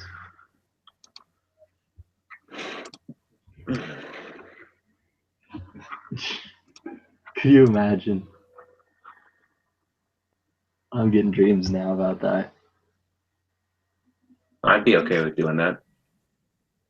Because you know the Fiera, like literally as soon as it came out, people made like quote unquote conversion kits to make it to make it look like a Testarossa. Sorry, deal, because it's vaguely similar proportions. Mhm. Yeah. Missed connections. Let's see what's going on here. Do women for men, or men for women? This is going to be sadder. Pirate Park hide and seek mom. Oh God. Holy shit. That is And so dude, sad. 27 minutes ago. They're always like so sad. I'm gonna do women for men.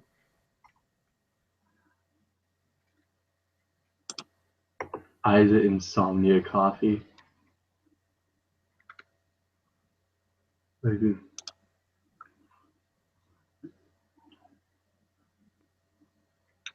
Sexy beast at bingo. Talela Bingo, you are one very sexy beast. I can keep my eyes off you. I gave you a note in hopes you might be interested in a playmate. If you read this and you're interested, please tell me what I sent in the note so I know it's you. That's pretty, like, I don't know. It's pretty specific. Does anybody actually ever check these? I guess, like, since we do right now. No. Well, we're doing it as a joke. This is hilarious. Somebody's sitting on their nerves. Huh. Uh, How about men for men? feel like I could. What is MM? Manly man? I'm gonna do women seeking men has image. Holy shit. Oh.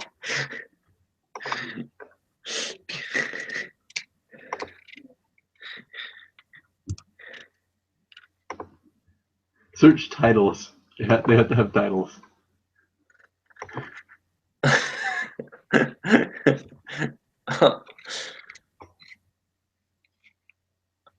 Oh. That's funny. I'm gonna go to something else for get in trouble. Looking for that really cute fuzzy teddy bear, 48 years old. Mama bear looking for that cute fuzzy teddy bear.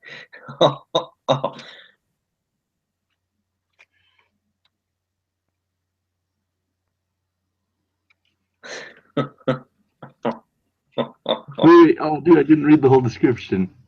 BBW looking for love in all the wrong places. All right, fine. Do you want to read all the teddy bear? Do you want to find out if you're a teddy bear call? You gotta be local. That's funny.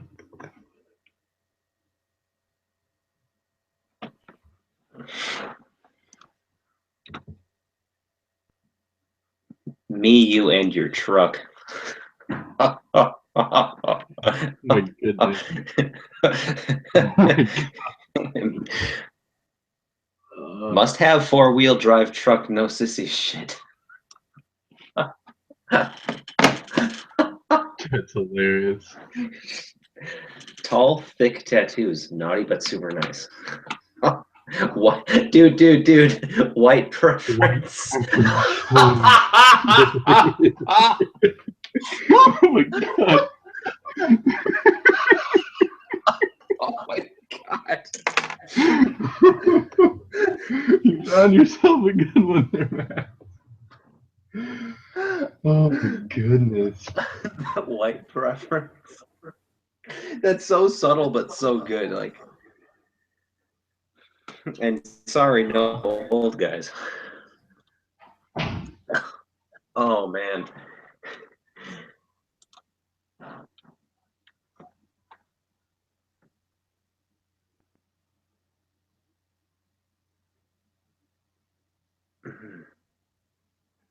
This lady's disabled.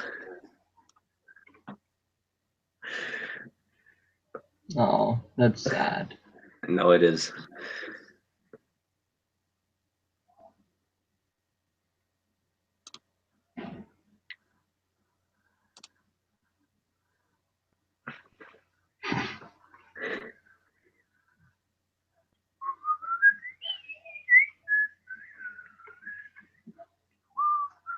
Age is nothing but a number, as the mind is the ultimate test of maturity.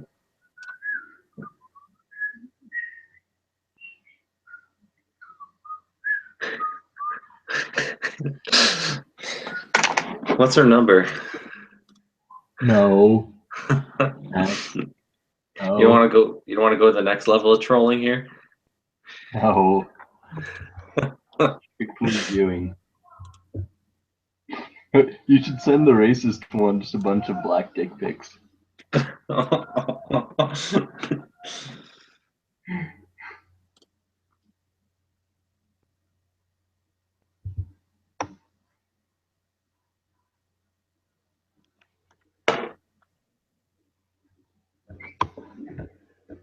Dude, this is actually interesting. This is something that I could see myself doing for a period of time. I'm looking at job listings right now. Uh-huh. This is for HR position for Salt and Straw, which is actually like up and coming, really famous, like really good ice cream. They have like they're kind of. Do you remember Blue Moon? We've got that in Seattle. Yeah. They do like like lavender ice cream, but it's so good. I had a what was it? It was olive oil ice cream, and it was really good. Mm-hmm. You know? Oh, have you seen that Donald one? That's hilarious. The what? The video right there that's about to play. Hi Donald, here are your friends.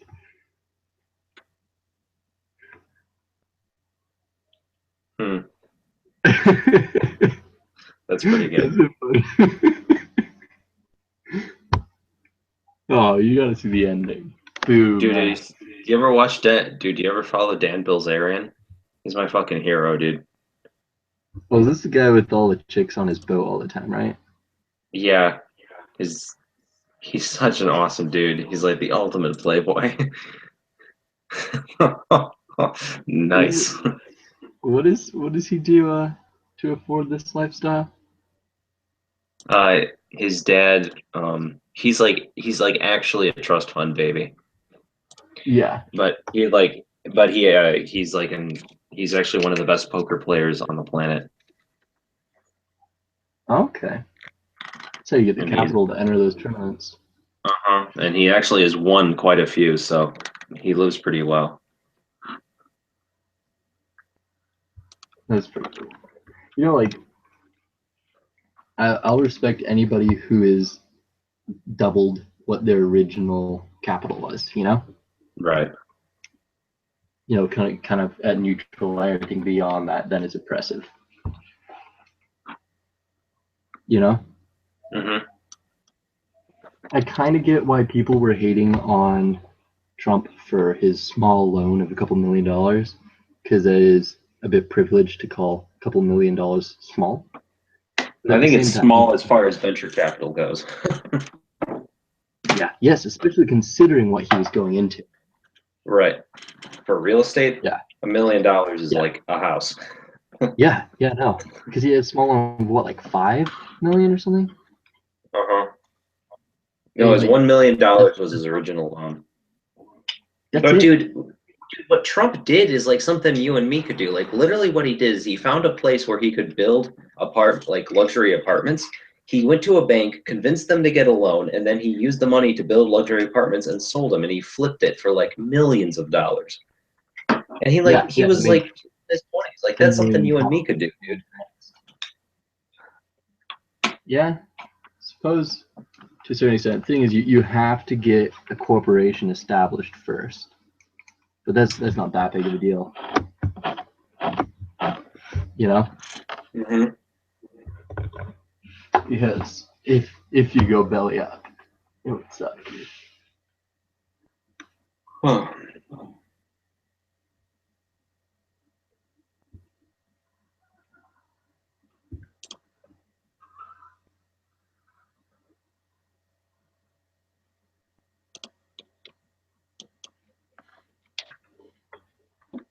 Have you considered getting a job now that you have a little more time? Yeah, I've thought about it. Honestly, I probably need to. Um,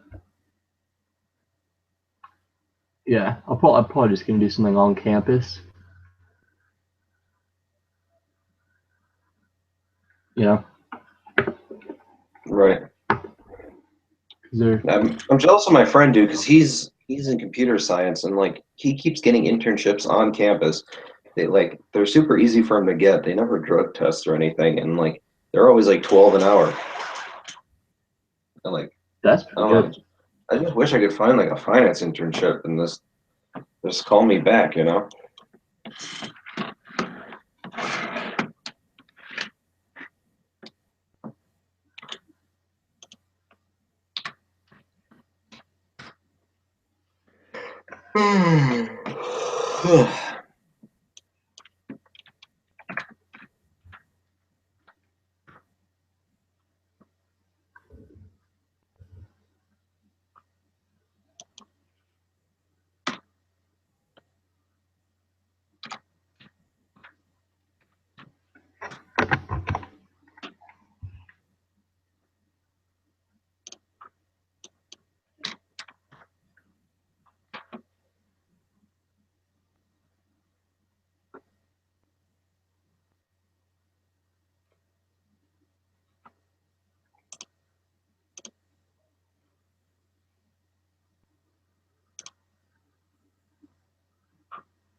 I don't really think that there is a way to get rich by working a 9 to 5.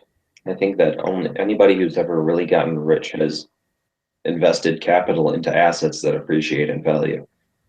It's literally the Yeah, only way to get rich. yeah, genuinely. I mean, like, I think I think you can get rich 9 to 5 if you get into the right position.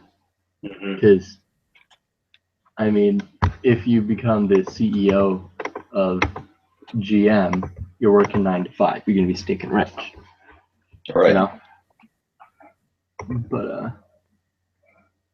But yeah, if you're just doing like general accounting 9 to 5, you probably never are. But if you're CFO, you probably will be.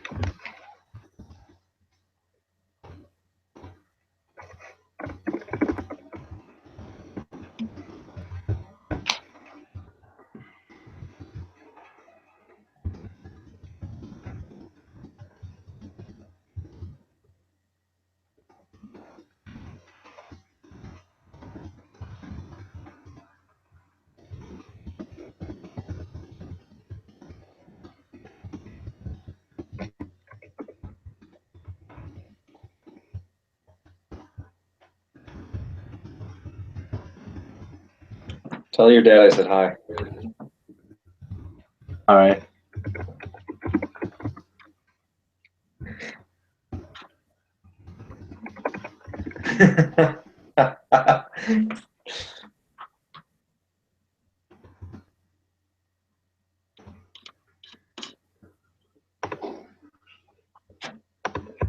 I guess I could just be like a dishwasher or something.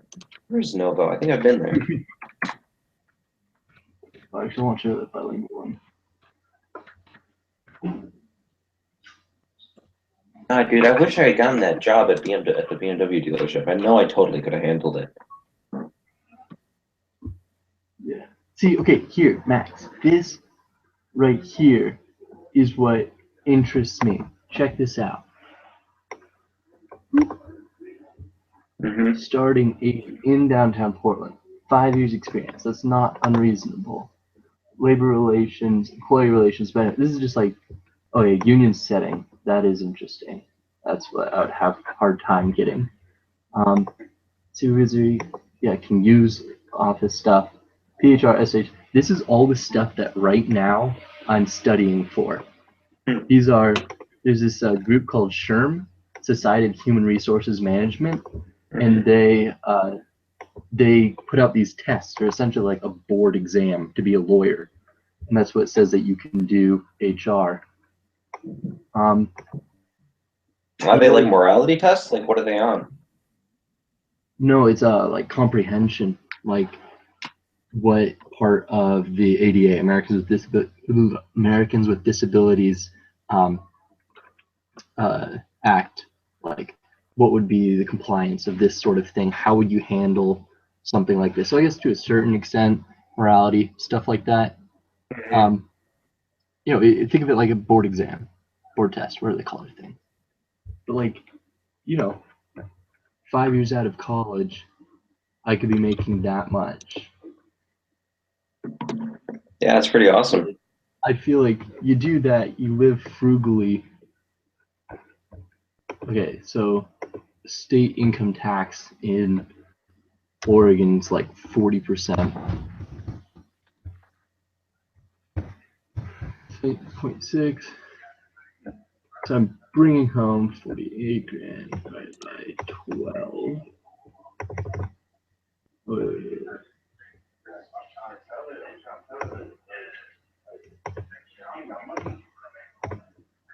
It's 4 grand a month.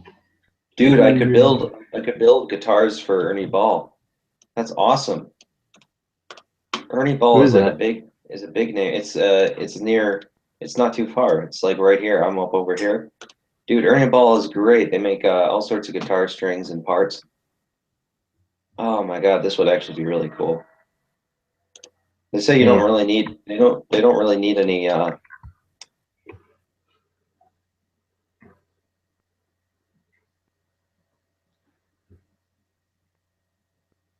don't really need any parts besides they don't really need experience.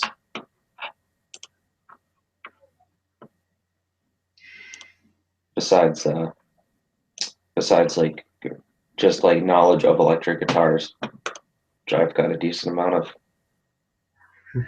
Generally have about 6 strings. You kind of pluck them and it makes noise.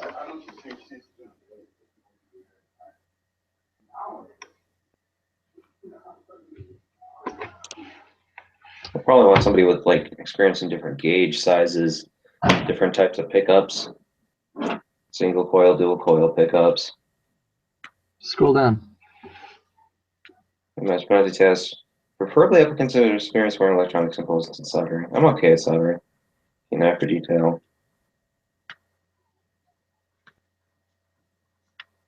$12 an hour. That'd be cool. Full time. It'd be mad though if they trained me for a while and they had to get rid of me. I just want something easy. So I kind of want to apply to like Panera or something. Fuck, you can totally out-spam me. It's so much slower. Go max speed. Ain't working. Even if you just slam the button a bunch of times, it doesn't do it. Nope, it goes boom, boom, boom, boom. God damn it. That's it. I could be a first grade teacher. Dude, like you have to be a credentialed teacher to do this. Like you have to go to like higher ed post secondary school, and it's only 20 an hour maximum. Isn't that crazy? I could get 20. I could get 25 an hour to be a. I could do. There you go. See, now you figured it out. I gotta go on to my.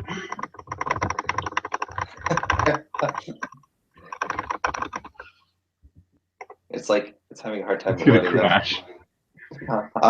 It's there's like a big there's like Oh, a there's huge a big- delay.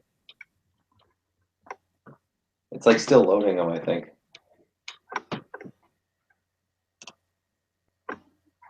Okay. Oh, is it? They're not appearing bigger on your side. They do. Oh no, wait, no, they don't. Oh, that Oh, one like- appeared normal. Like I've made like a huge shit right there. Dude, you're kind of right. The Facebook has a shitty overlay for like how for like how much their company's worth. You know. Yeah. But dude, do you see what I'm talking about here with like the teacher? Like the most you can make here was like 20 an hour to be a first grade teacher, you know? And you have to go to post-secondary school for that. Okay, but do you have to go post-secondary for like first grade? Credentialed teacher. Okay, the thing you do have to keep in mind with teachers is that they They're do poor. generally have decent benefits because they tend to have strong unions. Mm-hmm. So we've got that covered. Often it's not too far of a commute. Generally, you get education benefits for your kids if you have any, and they don't really work in the summer, and they have weekends off. Mm-hmm. And when you look at, like, I guess this is a plus and a minus, the work hours are not a whole lot. I mean, generally, first grade, they're only going to be there from like 8 to 4, you know? Like max Right. sort of deal. And yeah, I mean, they get kind of built-in vacations for breaks stuff, you know? Mm-hmm. I guess I mean, that has value. Maybe I should do like a front desk job just to get more experience and you know, working with like a computer or something. Because most of my work so far has been like hands-on. I mean, I guess I could probably try to be like a lifeguard again, but like I think that in a college town, like there's gonna be like a ton of kids trying to lifeguard, you know? Yeah. See that sort of thing right there, that looks pretty good. Like the only thing on that list that I don't know how to do is fax, because who the heck uses faxes anymore? I understand the basic principle, but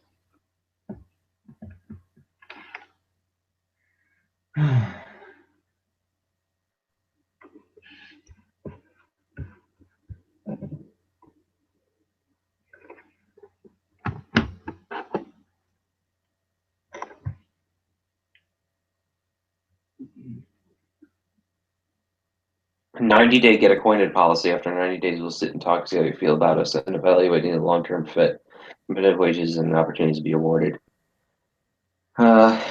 Shit, dude. I mean, I think that'd be better if I was just like a dishwasher or something.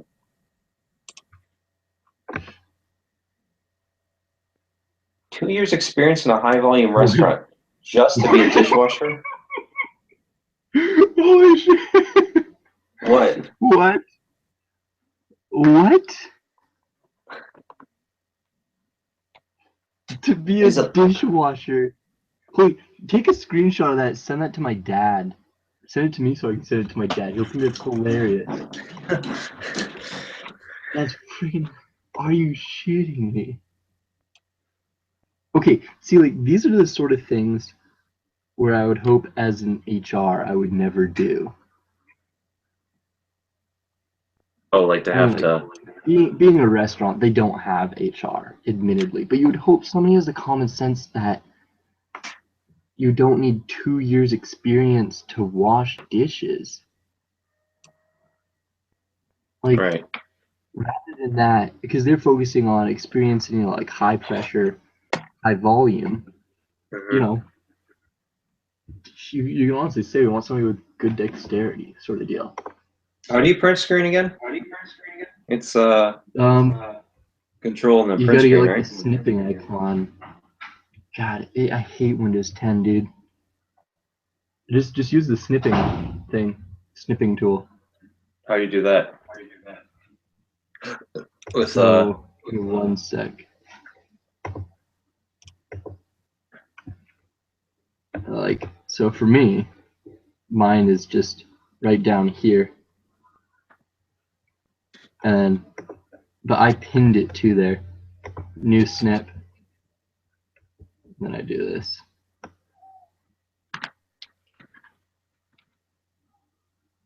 oh, here we go, snipping tool.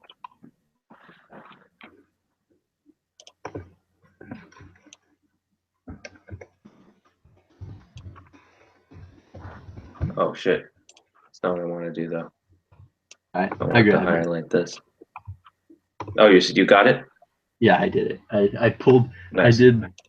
I pulled off of your screen, which is a little trippy to think about.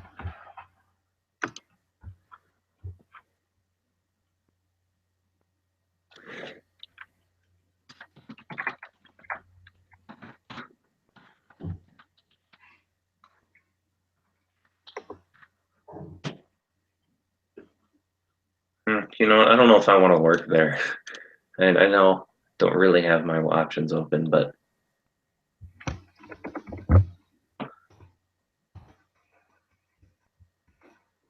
I don't know, maybe like a lot of the places around a college town get spammed with like a lot of low income jobs like that get spammed with people all the time, you know? So maybe that's why they're like asking for differentiation. Maybe.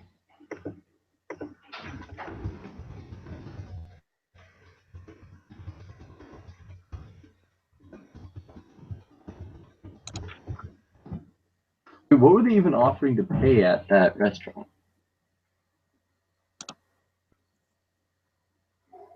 Compensation is Hourly. hourly.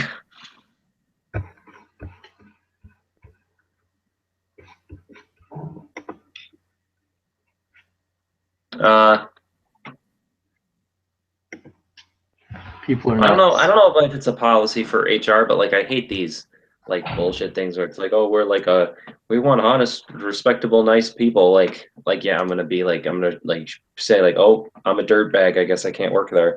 Like, like, you know, Yeah. it's like totally Part of like it, part subjective. of it is there in order to try to somewhat give you an idea of what the other people you might work with are like, Oh yeah. you know? But I mean, yes, it is vague because everybody says that.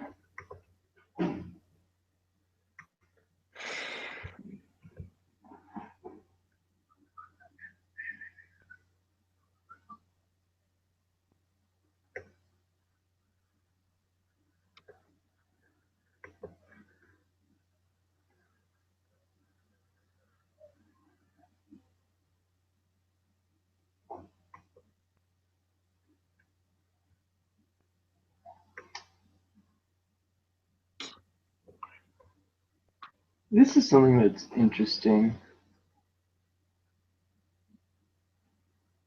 Here, I'll show you my screen.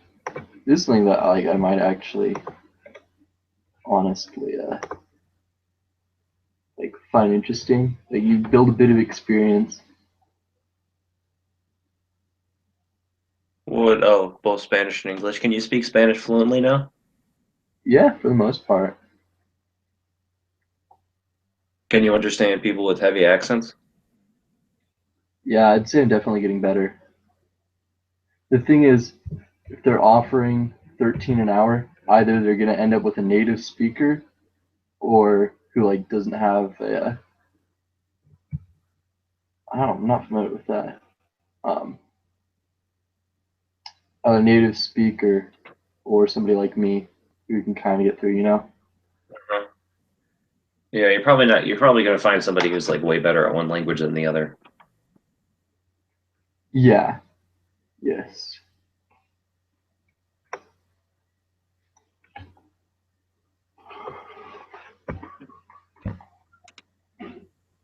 I honestly think I could do like auto sales. I mean, I know that's like something they want like people to have experience with, but like I honestly think I could sell cars for a living.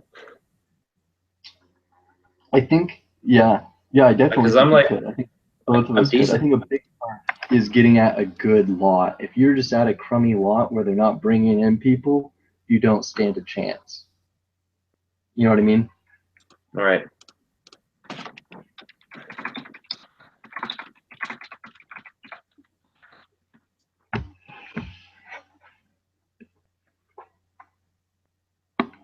The average commission is $250 per vehicle sold. It means they're making like annually low 30s in a good year.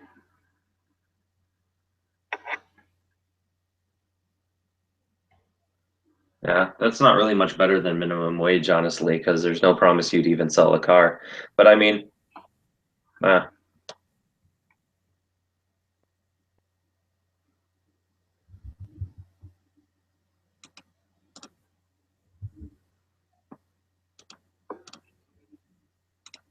there's a Motor Trend article about it. Oh.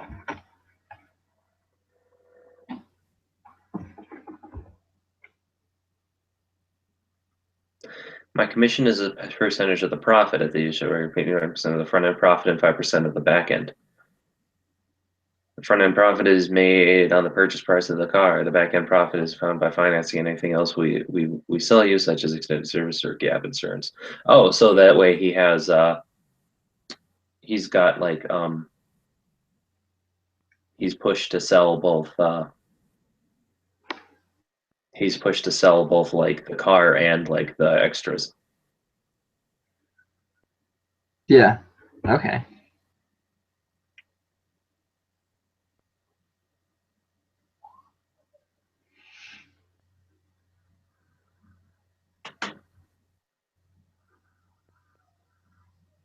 Oh, so car salesmen literally do not get paid hourly at all. That's something I Yes. didn't know. Yeah.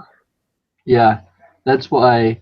Like you don't want to just fuck around with them.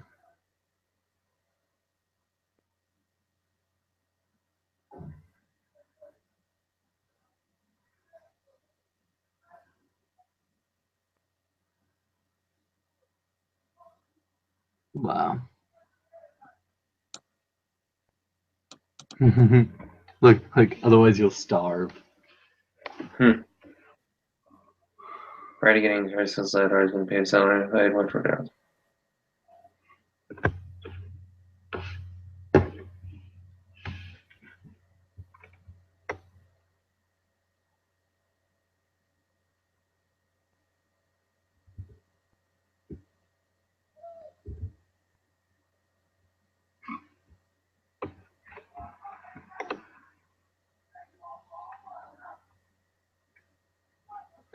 This is yeah, that's a good comparison. I like that. Yeah. You know, like, to be honest, you can totally see this if you go to if you go to an auto lot like 3 days before the end of the month. That's when Chad and I first went. And like the salesmen were on fire. It was insane. We had this one guy vaguely uh vaguely talk to him. Like I was trying to get him to show me like a used FRS. He didn't have any on lot. He was like, "Oh yeah, like I've got some. Maybe I can send you some pictures and numbers. Give me your number." I was like, "Okay, nothing to lose." I gave him my number, and like 45 minutes later, my phone was blowing up with him. He was sending me like literally every one he had access to. He's like, "Where are you? I'll drive out to you. I'll pick you up, and I'll drive you out to go check out these cars." You know, and it was a little sad. But hey, what's up? It was a little sad because like this guy was clearly desperate. But Right. like I wish Chad had paid attention there because there was like I think there was like a FRS and he was telling us like, yeah, it's listed for 16, but I can guarantee you'll get it for 18, or listed for 18, I can guarantee you'll get it for like 16. It was a little high mileage though, Right. sort of deal. Like Like that guy would do whatever it takes. Uh-huh.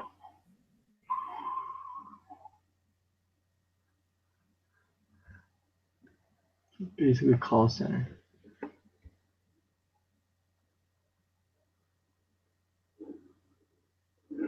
What does DOE mean? Are you familiar with that term, Max? Discussed on What? I thought DOI was like discussed on interview or something. Oh no, depends on experience. Oh, gotcha. So it's like Dude. whatever you would get paid more if you had more experience. Look at this though, like this. That is not bad. So I could see though how like part of the sales thing is that like if he gets a percentage of the gross profit of the car, like if you're trying to make a sale, like you could cut your own profit off the top of the car, you know? Yeah, yes. Like sacrifice your own profit to get some money versus no money. Yeah. I wonder though how. Well, you know, that's the concept behind this is important because sorry. The pay system for a salesman, like, that's important because if they weren't paid on percentage of profit, these guys would never have any incentive to get as much money out of you as possible. Right. You know what I mean? Mm-hmm.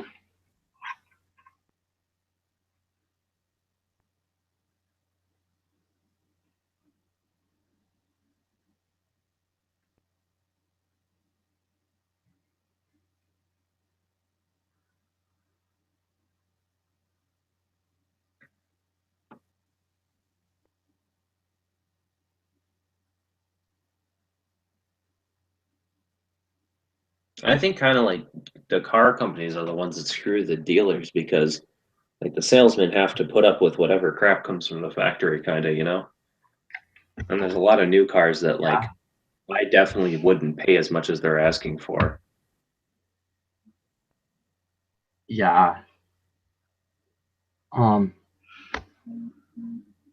Somebody sold 18 cars in a day.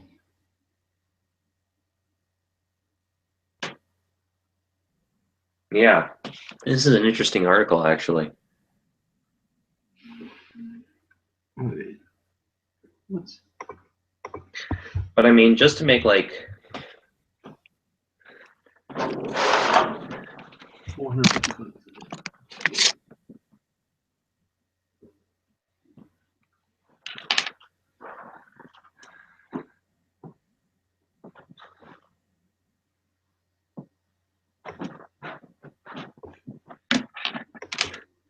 I mean, if you sold one car every 3 days, like is a 10 cars, and then you could make 3,000 a month, Yeah. which would be 3,600. Yeah, it's still not very good though. You have to be selling at least one car every 3 days in order just to have like make minimum wage pretty much. Though I could kind of see like there's a certain part of the day when people are like actually at a dealership looking at cars. Like I could see you making like a decent amount of money part time if you just came in, sold some cars, and then left again, you know? To be honest, But what you'd almost be best doing, like, this would be kind of interesting, would to be, so do you know how a concierge service works? It's by and large for like the rich and wealthy. They don't have enough time in their lives, so they pay somebody to go buy a car for them. right. You know, and they employ people who have a good understanding of their tastes and can get a decent deal usually. What would be kind of interesting is if you did, to a certain extent, like a concierge service that has like a $50 upfront fee sort of deal. People get in, and then they have somebody go find 3 cars that they think they'll really appreciate after the person's put in like criteria sort of deal, and the person almost buys the car for them. So this guy says it is Do a you know what I mean? dealership. Uh-huh. So at his dealership, it's around $550 a car. That's not bad. So if you're an average salesman, you sell 10 to 12 cars a month. That's like 80,000 a year before taxes. Huh. Well, I mean, not Donald Trump, but I'm just, I don't know. I don't think it's really a full-time job though, like because people aren't there at like 6 a.m. trying to buy cars. It's pretty much like after work hours, like from like 5 to 8. Yeah. Yes. I wonder Yeah, how. when people get off work. That's the thing that, remember when you and I were out looking for those Jeeps? That was the thing I couldn't understand was why those places were closing at like 6 o'clock. Right. To be honest, you'd almost be best off during the weekdays, like not even opening until noon, running half staff from noon to like 4, and then like from 4 to 8 full staff. Mm-hmm. Do you know what I mean? See, like he's saying 1,200 for a few hours of work, not too bad. I mean, yeah, I don't know. Maybe I think like working in the evenings would be pretty good. I doubt there's any dealerships that would let you do that though.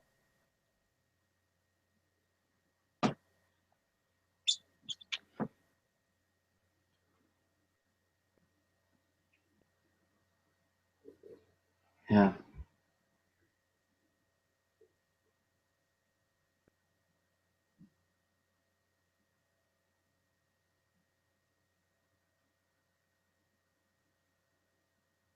Oh, he's explaining like the split deal thing. That's interesting.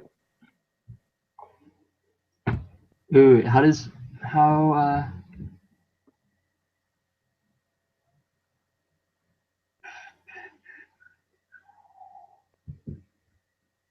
came with a buddy that wanted to test drive an old Mustang. Mustang we only put some time. Didn't buy that day. Came a few days with the same friend.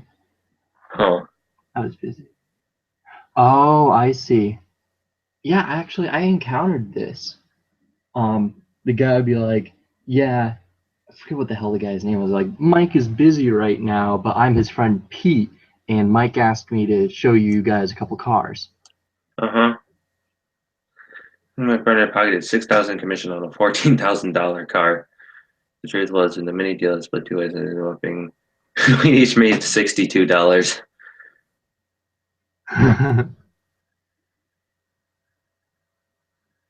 Tell me about it. That's funny. I don't know, man. Like, yeah, you are like. I kind of feel bad for the car salesman, but at the same time, it's Yeah.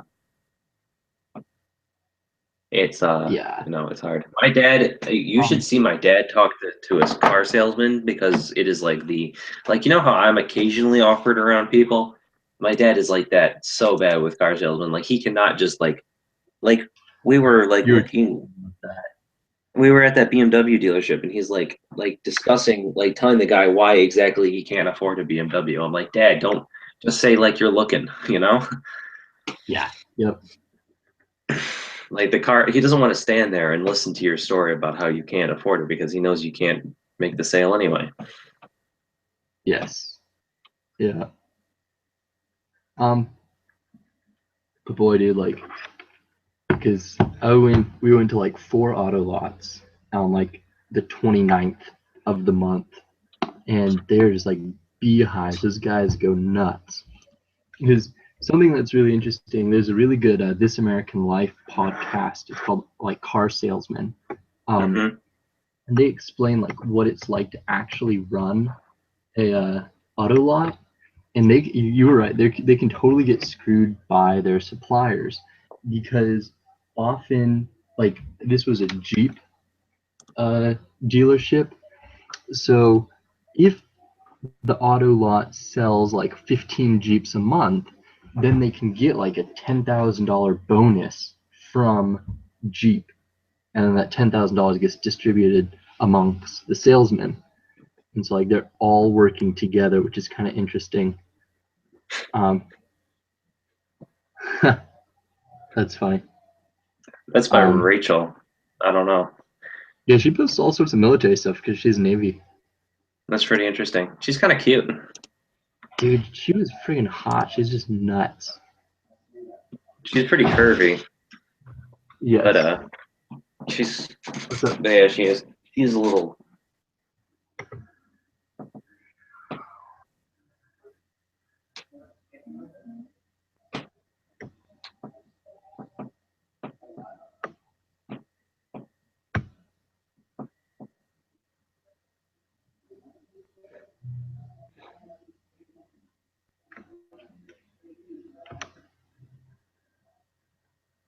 You know, like Rachel. I would have been all over that if she wasn't so crazy.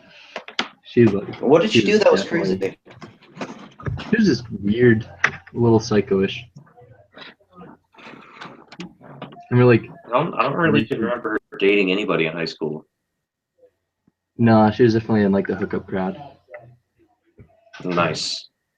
Yeah. That's funny because she like posts on Facebook about all this stuff about like if we're together, like I'll love you more than anybody else has. Dude, that's the easiest way to tell if somebody's not that way. Right. Dude, honestly, I think if you worked at a dealership from like 4 to 9, or like, Mhm. and then like more on the weekends, like you could honestly, that's like when most of the sales are. But I doubt any dealership would let me just do that. Or come in the evenings and like make all the sales. Yeah, yeah.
Yeah.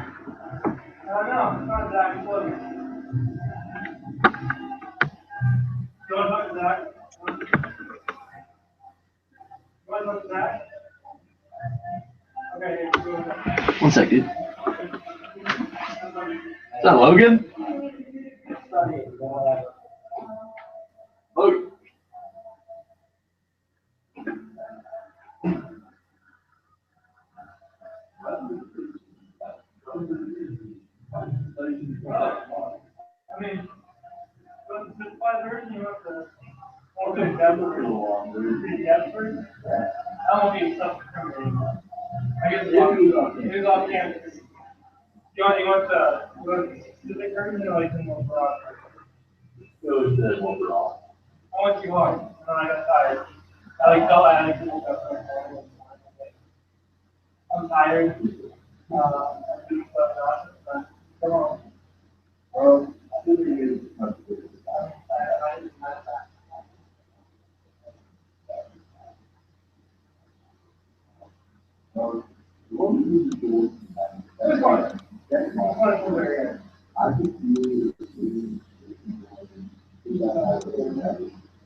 Yeah. Yeah.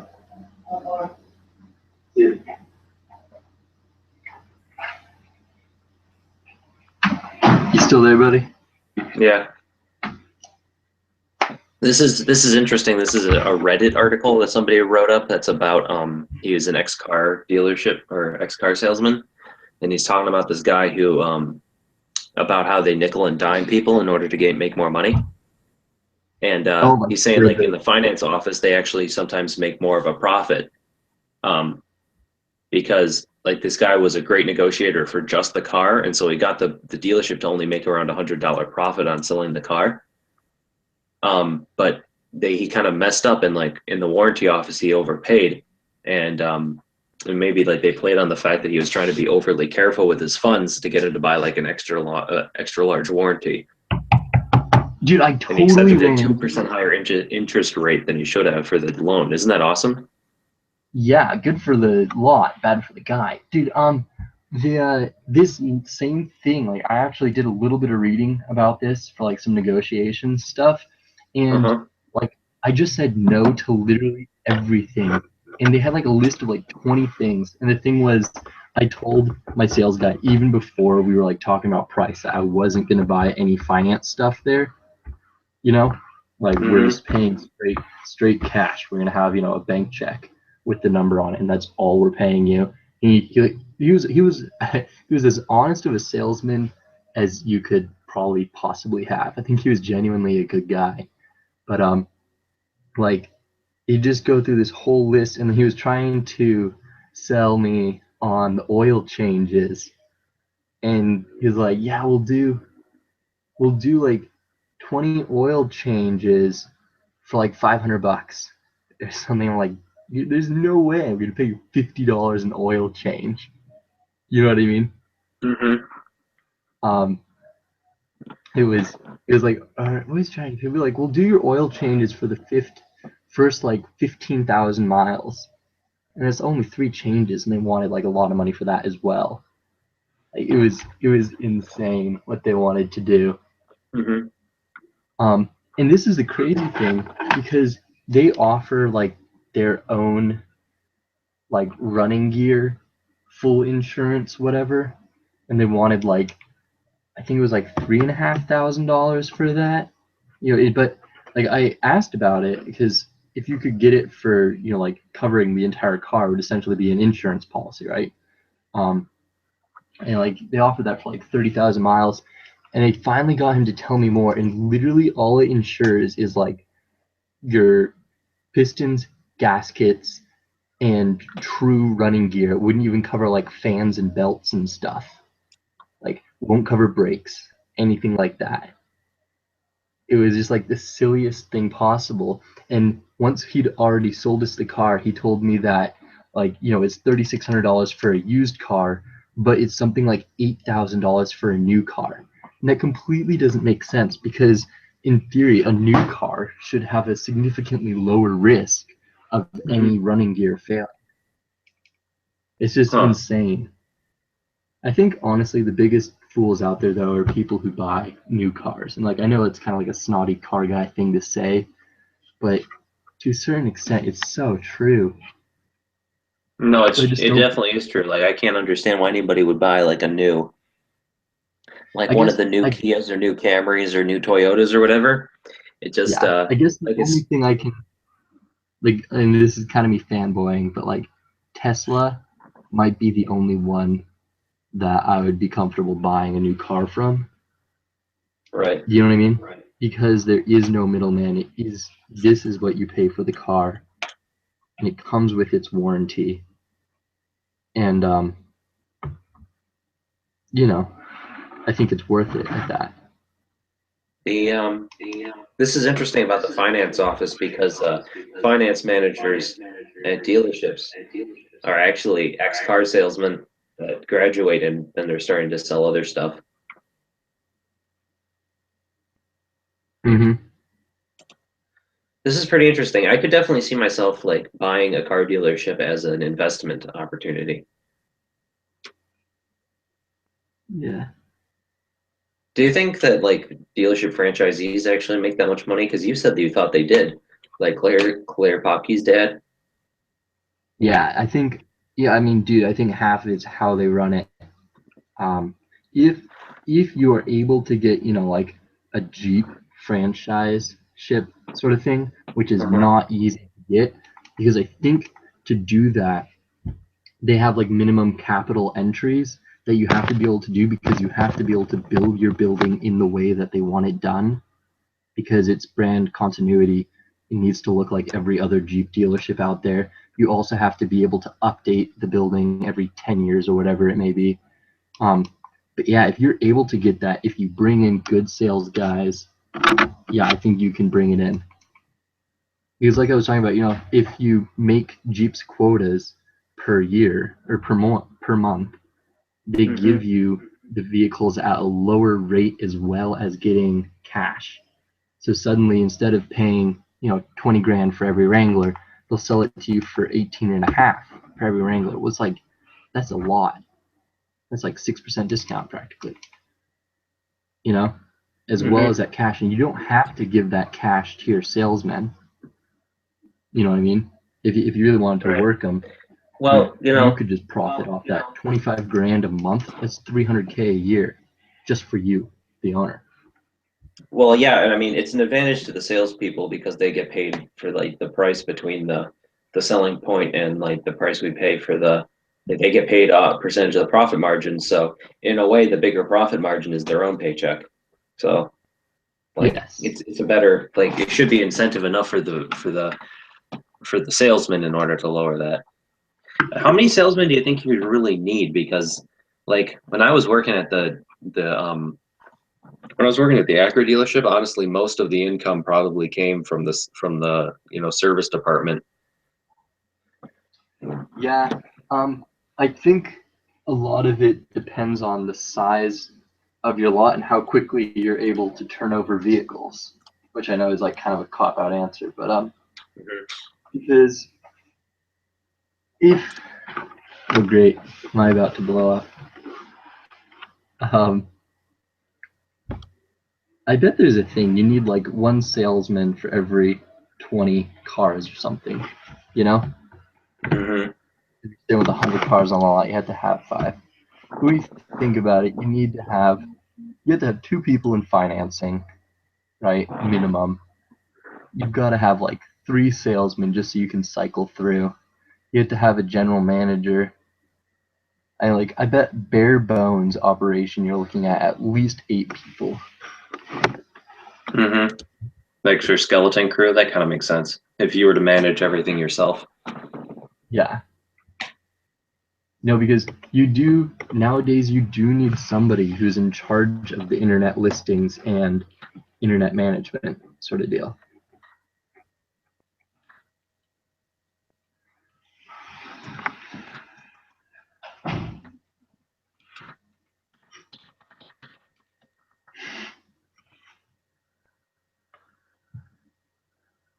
This was back in 2014. The average store made $900,000 in pre-tax profit in 2013. That gets taxed at like 50% though. Really? Oh, Yeah, for fuck that. corporation, dude. Dude, tax. I mean, like, I kind of get the Republican thing of like taxes are freaking huge. Mm-hmm. It is the 46.5% tax rate on corporations that makes somebody who's running this auto lot angry. Dude, they actually usually make more profit off of used vehicles. Yeah, Vehicles minus profit. That's pretty interesting. I think part of that's because the image. People are more willing to pay a little bit more and buy one from an auto lot than they will of going out to an individual person. You know what I mean? Mm-hmm. Plus, I think an auto lot is able to get a used car for a lot less because usually people bringing them a car are a little bit desperate. Mm-hmm. People are lazy or desperate.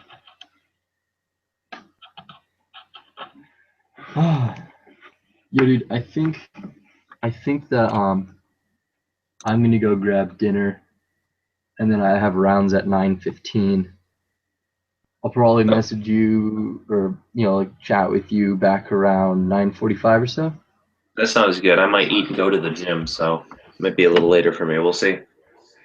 But Okay. yeah, if I have my phone on me, I'll let you know. Okay. Cool.